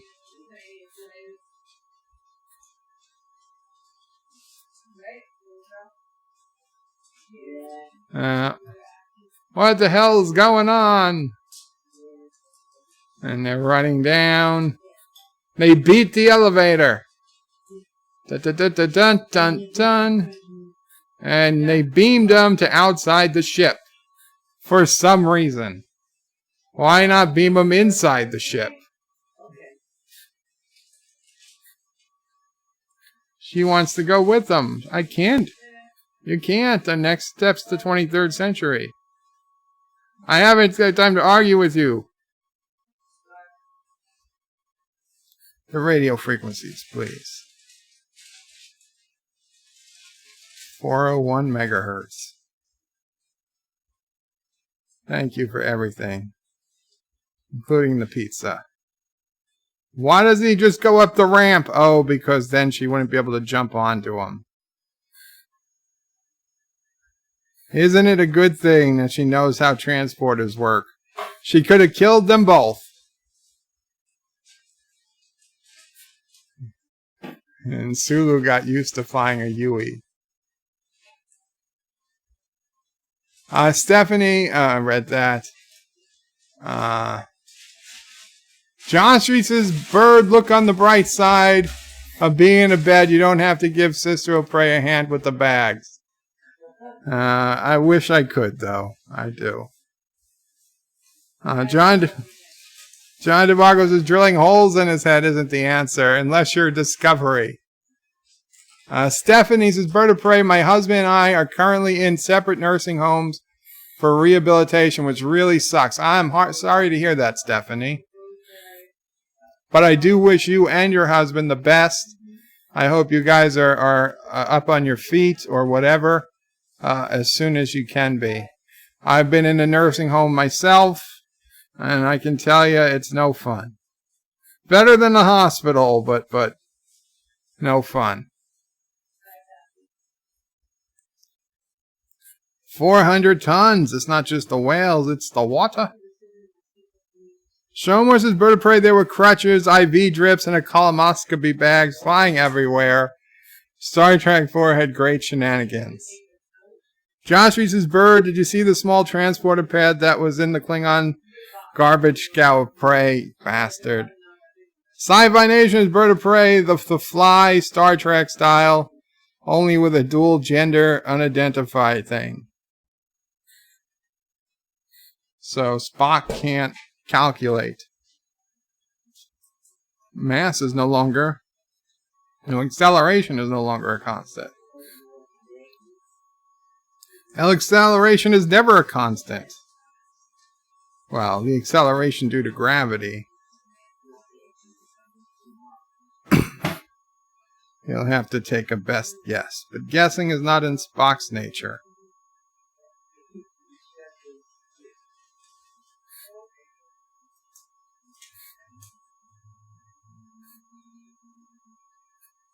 Yeah, just sit next to the only other woman on the ship. That'll be the right place for you. Well, actually, later you go stand with Scotty. That's it. Contact with the whales. 600 nautical miles. She's like, how can you put that on screen 600 miles away? What is that? Admiral, I have a signal closing in on the whales. Bearing 328 degrees.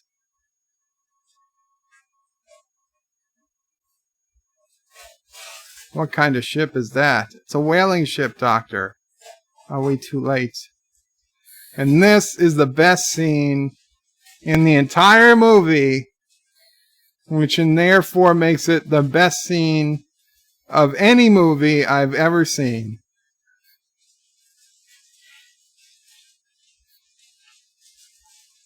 They should have just go to warp in the atmosphere so they get there quicker.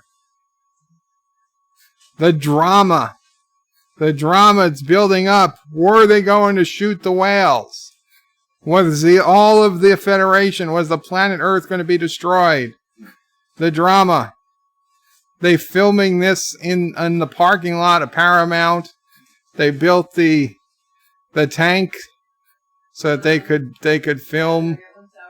Well, not this. Well, they could film the scene where they're all floating when they get back to the future.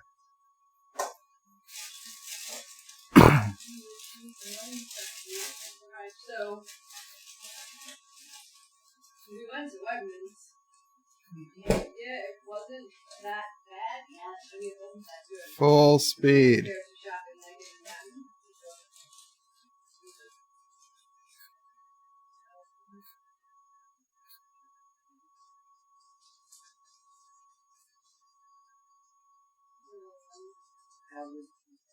You know, maybe Spock could have, you know, mind melded and told them, hey, avoid these ships.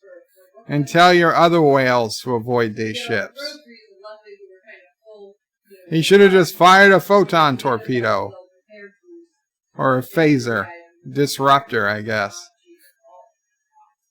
Ah, the whale's breaching. It's breaching the surface. Arr. Boom. Bunk. What the hell was that? I don't know what they were saying. It's in a foreign language. Turn! Now, what ship is created where the wheel turns that much? I mean, is that really...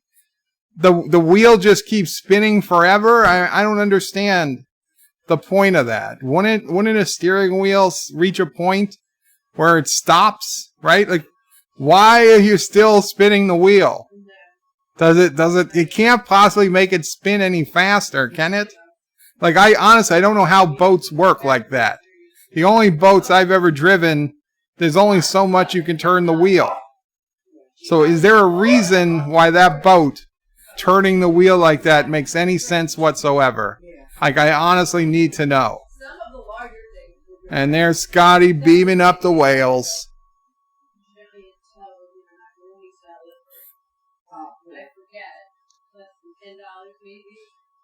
Josh says my favorite scene in this movie is coming up. Yes. Yes. Peter Quinn says the bottle of Orchid Pioneers apple cider. Simon Bird of Prey, I heard somewhere that engaging warp engine in the atmosphere would rip a planet. Yes, I know. That's why I was joking.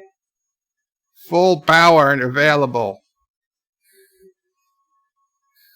There we go. Boom. Although it certainly looks like warp, but it's not.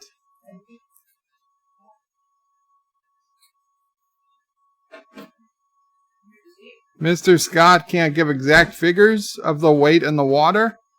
It seems like he should be able to.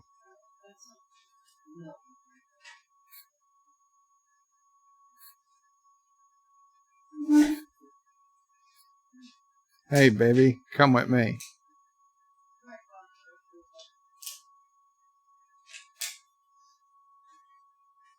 He feels safer about your guesses than most other people's facts.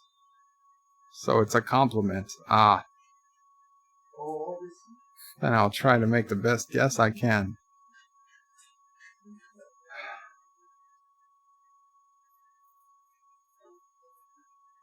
Shouldn't they say the sea is cold, but the sea contains the hottest blood of all? Whales weep none. T.H. Lawrence. So do you have a captain's cabin around here or something?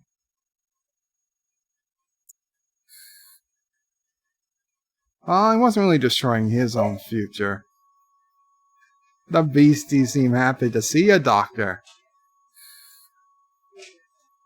He says, it's a miracle, Mr. Scott. He says, it's a miracle that's yet to come.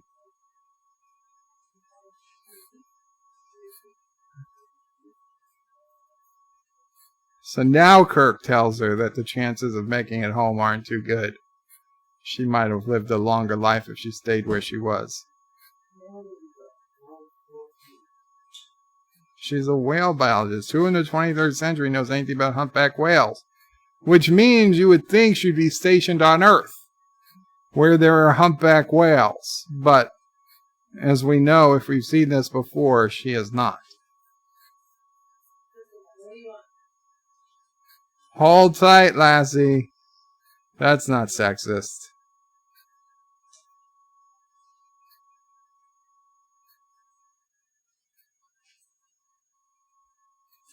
Shields at maximum. Last time it was heat shields at maximum. That's all I can give ya.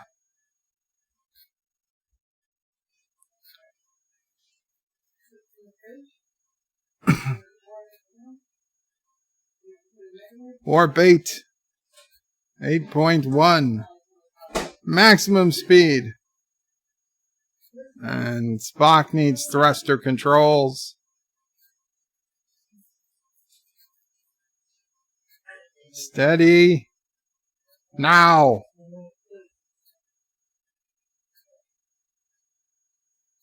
And, they crashed into the sun.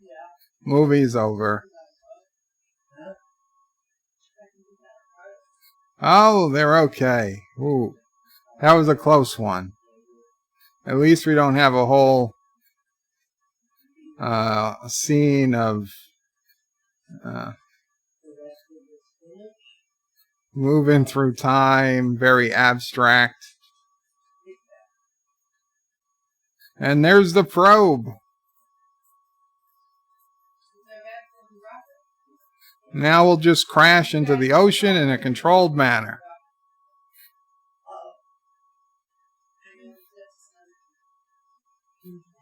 Josh reads his bird of prey. Fire a torpedo. What would happen if you get back and there isn't a Federation to save if you killed the crew of that ship? Well, then you go back again and you stop yourself from firing the torpedo. Stephanie Littlepage's bird of prey. When Star Trek IV was shown in England, it didn't have the dedication to the Challenger crew, according to my husband. He was stationed over there. That's very weird, Stephanie. I can see it was mostly an American thing, but I can't imagine anybody else around the world being offended by having that, especially in the 80s. But that's a cool little piece of trivia to know, Stephanie. Thank you. Mr. Miles' bird of prey. Why wouldn't the future know anything about humpback whales? Did everyone get stupid and forget how to read books? Well, no, but having first-hand information, first-hand knowledge from somebody who's actually, studied and worked with humpback whales would be invaluable, right? I mean, she certainly would have something that no one else. She would have personal hands-on experience that no one else would have. Ms. Mouse's bird of prey, did they neglect to import the humpback info into the Starfleet database? No, they obviously had humpback in the database. They had their songs. They had a bunch of info. But, book info is not the same as first-hand knowledge. I mean, if you were going on an airplane, right, and you could have either a mechanic who has worked on the same airplane for 10 years, or you could have a really smart person who read all the books about how to fix that airplane, which one would you want checking your airplane before you take off? My sister says she'd take a dog. Because everything will be fine and she gets to have a dog. I would take the guy with the hands-on experience. Assuming Sassy can come with us either way.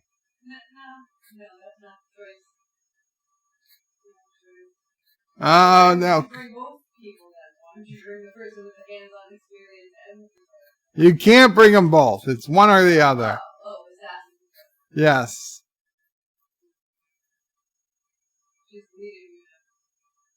Is she? I'll put it on the calendar.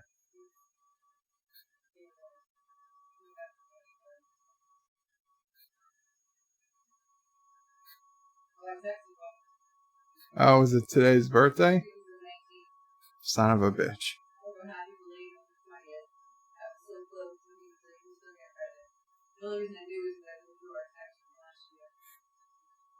And here Kirk is under the water and he opens it manually and frees the whales. This is what was filmed in the Paramount lot in a big tank they made, this scene.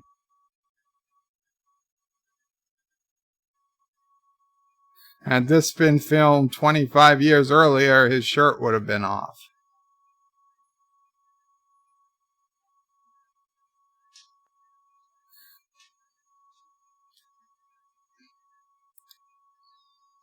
In the event of a water landing, your spaceship can be used as a flotation device.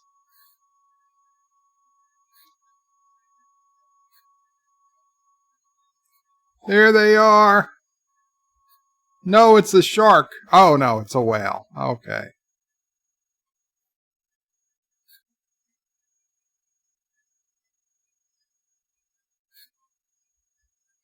There.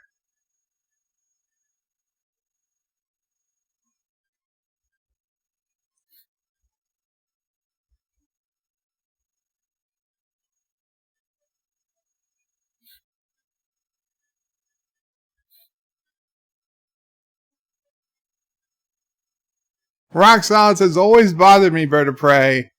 How did the hell did those not hell your whales breathe in that tank? I assume they took a breath before they got beamed up, and they were able to hold it for the 15 minutes or whatever it took to get back to the future. But yeah, I did think they needed some air in that tank. Miss Miles' Bird of Prey, how do you think she got into about whales? Books. Yeah, she got into whales about books, but then she got hands-on experience, hopefully from somebody who themselves had hand-on experience about whales before her. Mr. Miles' Bird of Prey, I would trust Spock with no hands-on experience over a human from the past. Yes, but Spock's not going to sit in Earth and oversee the humpback whales. Stephanie Littlepage, Bird of Prey, I would take the hands-on experience as well. Yeah, I think everybody would. And John DeMarcos' book information is important, but not the same as experience. I agree. Ms. Miles' Bird of Prey, are there no marine biologists in the future? I'm sure there are, but they don't have the experience with the whales.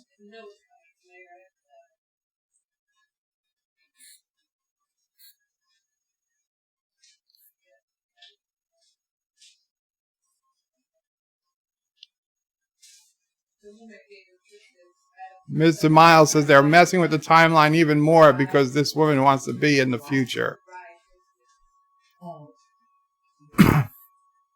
Mr. Miles says Bird of Prey, Spock is only one example. There are many smart people in the future. Yes, but not one of them has hands-on experience with humpback whales.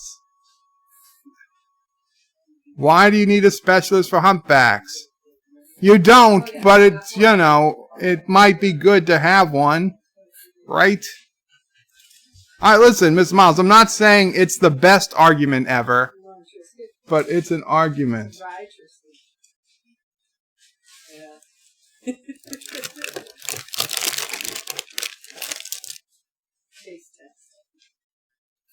Yeah, it's not the best, but it is an argument. Peter Quigg, the humpback whales died out, but yes, but a whale is a whale. No! A whale is not a whale. A humpback whale is completely different from an orca or a killer whale or a dolphin. Mark Andy, they accidentally go to Las Vegas and bring back casino whales. It's not a fish, Shroudmore. Mr. Miles says that's like saying you wouldn't trust a horse expert because they never dealt with a specific breed you're interested in, except horses are much more similar. A Clydesdale is much more similar to a racing horse than a humpback is to an orca or a blue whale, right? I mean, humpbacks don't even have teeth, and orcas do. Humpbacks just eat little plankton or whatever the hell they eat, where orcas eat seals and penguins. I wouldn't want to take my Clydesdale to a donkey doctor. Well, donkey's not a horse. And yes, I mean, given the opportunity, if I had a Clydesdale, I'd prefer to take him to a vet that's dealt with Clydesdales before. I mean, clearly, if the only vet available has only dealt with other horses, I would take him there.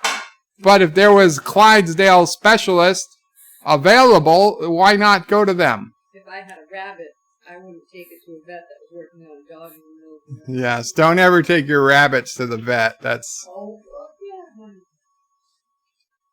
You can milk a whale, says Mark Andy. Well, I would imagine they produce milk for their young. You could try. Roxanne's a bird of prey. If instead named her Jillian, they named the character. No, I'm not going to order anything with Alexa. Ms. Mouse, bird of prey, but they're still whales. You would mess with the timeline for the sake of it. She already jumped on, and Kirk wanted to bang her. So, what was he supposed to do? And Spock stands with his shipmates.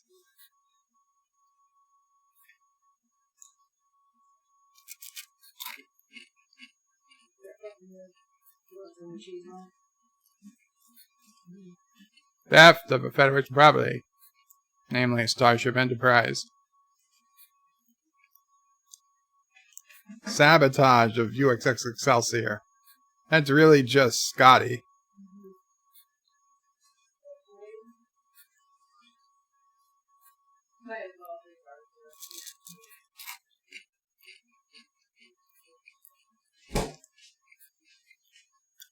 Howdy, you played?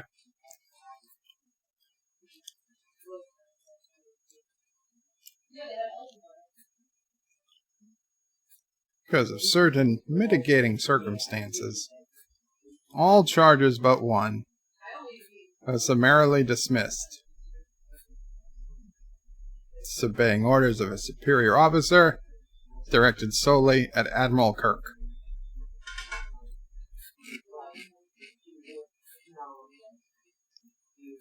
We sentenced you to Aurora Pente. Oh wait, that's a couple of movies away.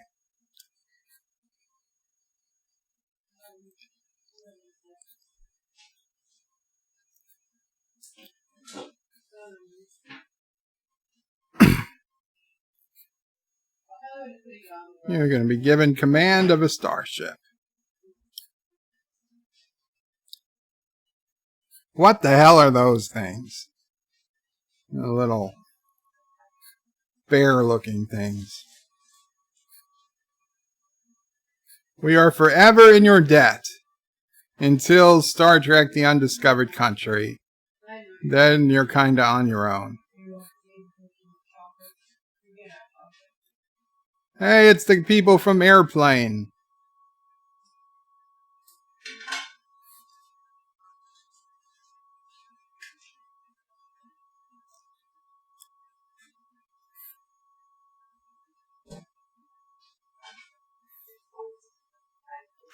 Sci-Fi Nation says, don't milk the wrong one, bird of prey. They don't have hands-on experience. And look at her. She's already in some type of uniform. Where are you going? You're going to your ship. I'm going to mine. Science vessel. Wait, so you're leaving the Earth? Your whole point of coming was to watch the whales. I don't even have your phone number. How will I find you? You won't. No, you won't. You won't find them.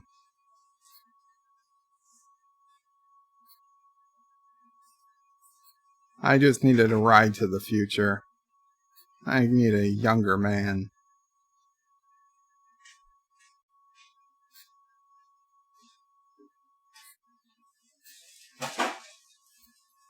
Ah, Spock talking to his father.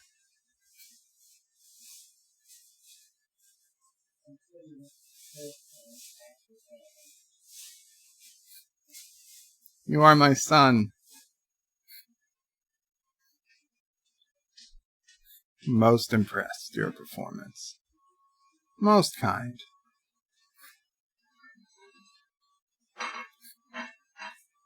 As I recall, I opposed your enlistment in Starfleet. It's possible that judgment was incorrect.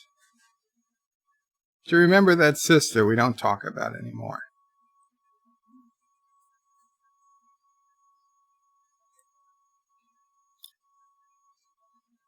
Do you have a message for your mother? Yes. Tell her I feel fine.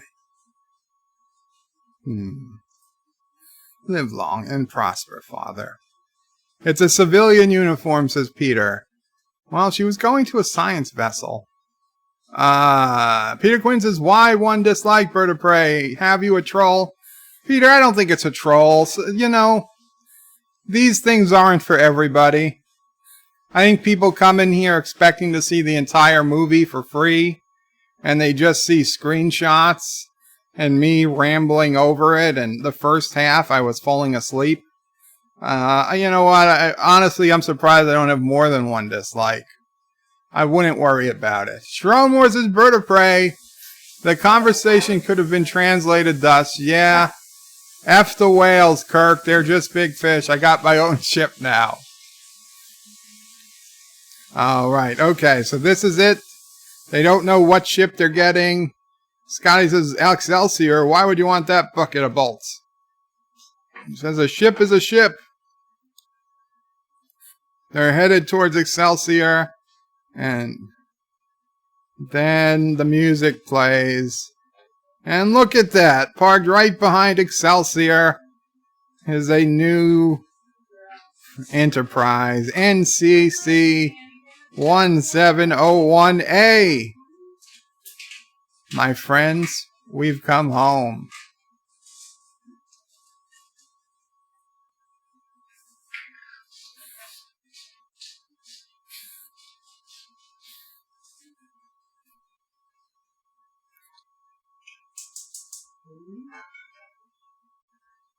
Let's see what she's got.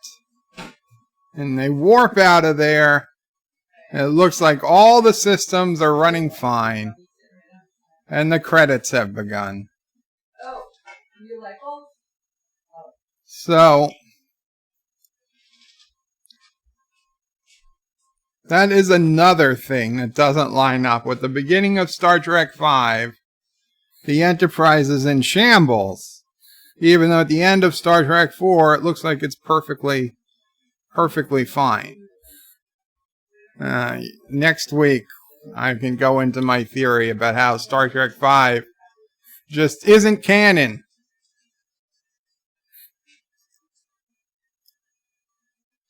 Rock Solid says she ended up having a family with the Commander Decker of Bird of Prey and living in seventh heaven.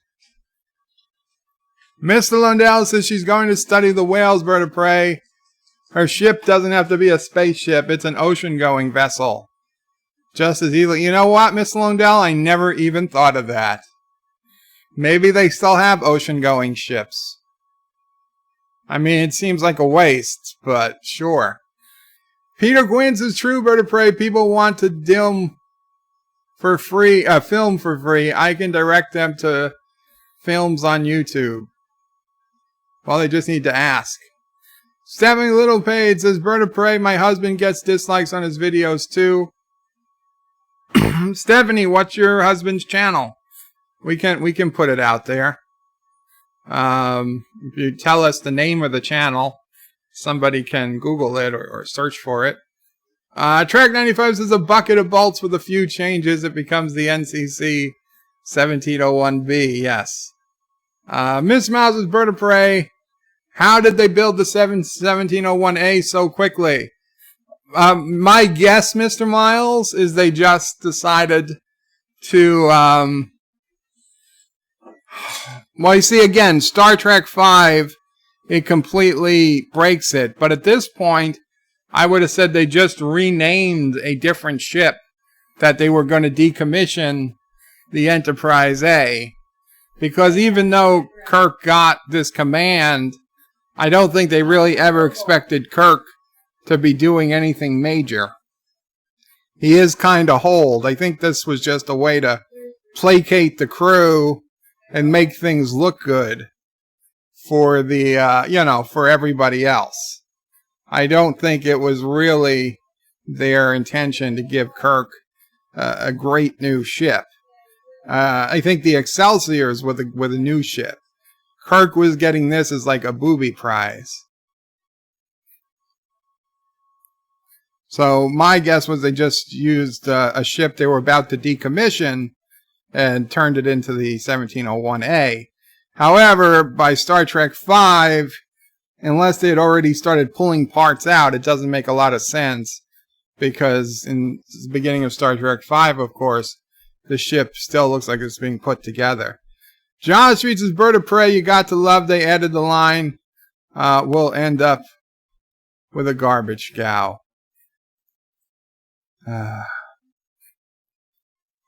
Peter Gwynn says, let's see what she's got, Bird of Prey, and then we found out in Star Trek V. John DeMarco says, I think the A was another ship that was renamed. Yeah, I think so. Miss Lindo says, marshmallows. Yes, well, marshmallows next week. Blame Star Trek V on Shatner. Yeah. Rock Solid says, Chewie, we're home, Bird of Prey. So Jar Jar Abrams even stole. Yes. Track 95 says, yes, like the Defiant.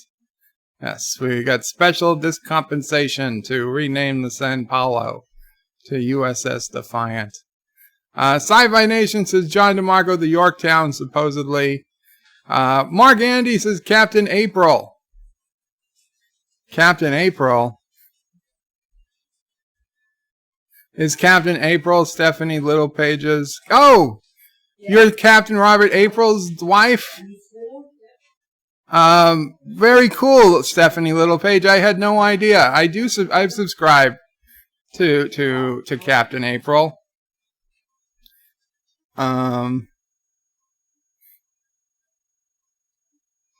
Yeah, and there was the GoFundMe, which I did throw in what I could, and very cool, Stephanie Littlepage. I'm sorry, I had no idea the relation.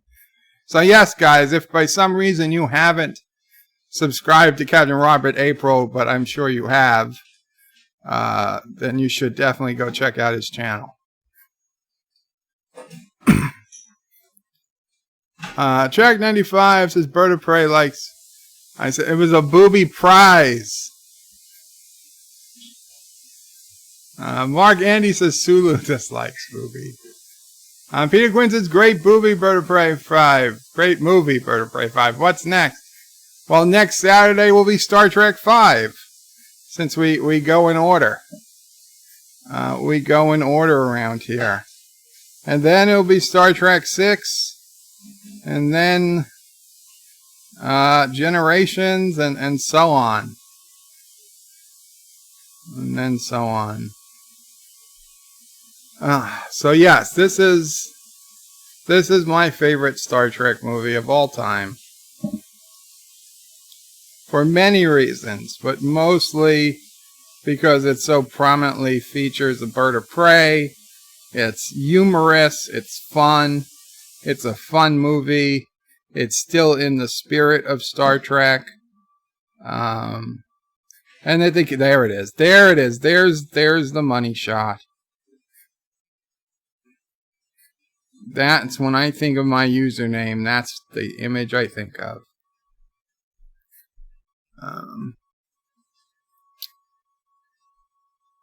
Yeah. Yeah, it's got everything I like about Star Trek. I love it. Love it. Peter Quinn says, yes, Captain April has been done and uploaded yet. Mark Andy says, Rip Jonesy. Rock Solid says, would I be the 10,000 subscriber to Captain April's channel to Bird of Prey 5? I don't know his current subscriber count, Rock Solid. Sci-Fi Nation, Bird of Prey, great stream as always, bud. Live long and alpaca, everyone. Stephanie Littlepage says, Peter Quinn, he's got a few videos up, including footage from his trip to Kingsland and the Star Trek Continues sets. Very cool. Very cool. So, guys, thank you so much for joining me on this Saturday's Star Trek Saturday. So, tomorrow, I think I will be trying to take tomorrow off, just so I can get work done on my videos and stuff that I'm working on. Remember, tonight is Anti-Trekker on Nerdrotic channel, sometime around 8 p.m. Eastern, I believe. Nerdrotic goes live for Friday Night Tights, even though it's Saturday, it's a day late. It'll be Anti-Tracker, Nerdrotic, Jeremy, and some 3 or 4 other people. So that'll be lots of fun. And then, I mean, I don't know if Anti-Tracker is going to do it, but usually Sunday at some point he streams. However, if he's not going to church tonight, he probably isn't. He probably has to go to church in the morning. So I'm guessing he's not going to be streaming tomorrow morning too early. See if you can get an answer from him tonight when he's streaming. Oh yes, Jonesy was the cat. The cat that I'm so sorry about that, Stephanie. Yeah, for those who don't know, I would assume almost everybody here does. Stephanie and her husband were in a car accident, a terrible car wreck.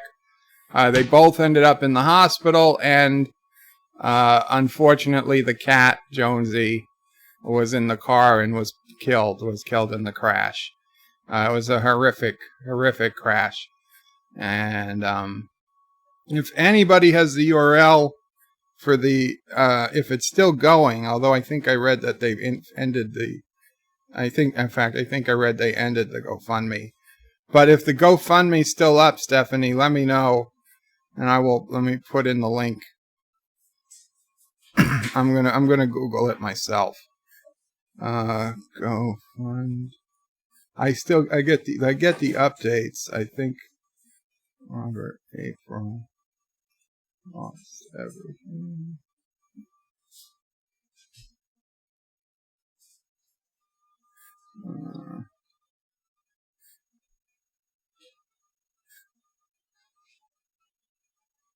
Let's see. My donations. Please click email to verify. I'm just logging in. I'm fine. I'll verify my email address. An email has been sent to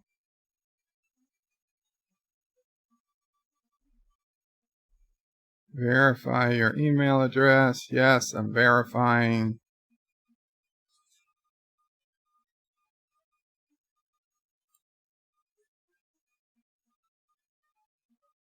There we go. Friends lost everything.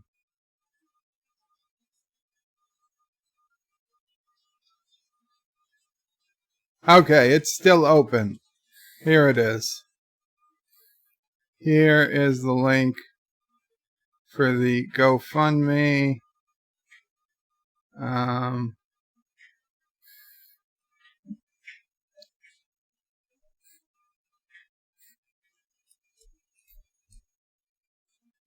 There you go. If anybody can help, it'd be greatly appreciated. I donated back when I first heard about it. I was very, very sorry to hear. Very sad story. But I am glad that Stephanie and Robert are alive and with us. Unfortunately, the cat was not so lucky.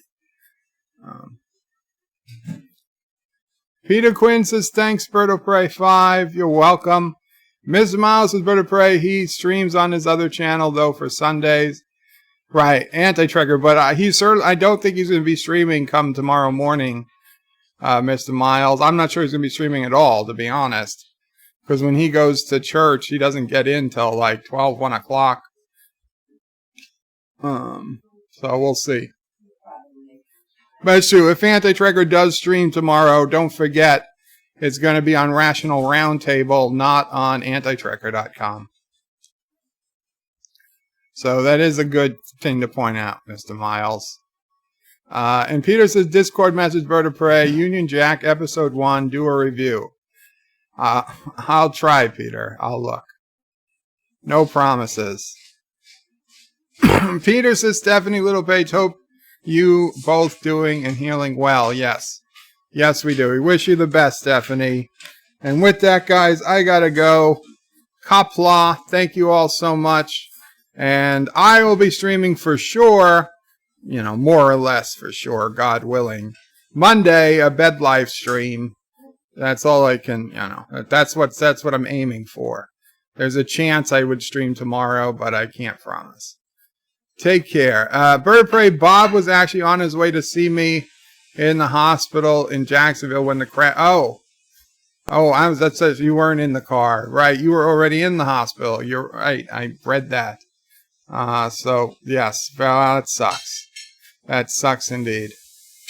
I'm glad though, Stephanie, you're still with us, and that he is still with us, and you know. Life's a bitch. Life's a bitch. Peter Quinn says they will appreciate Bird of Prey, Union Jack. I'll try. I'll see what's going on with it, Peter. I've never heard of it, but I'll take a look. Good night, guys, or evening, or whatever time it is. Qapla.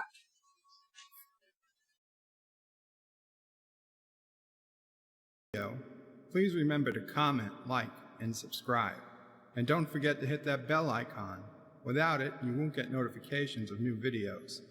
Check out birdoprey5.com, the new home of everything Bird of Prey 5 on the web. You can also check out my forum at juot.net. I'm also on social media on Facebook, Twitter, and Gab. If you'd like to make a donation, check out paypal.me/birdoprey5 or on birdoprey5.com. Take care.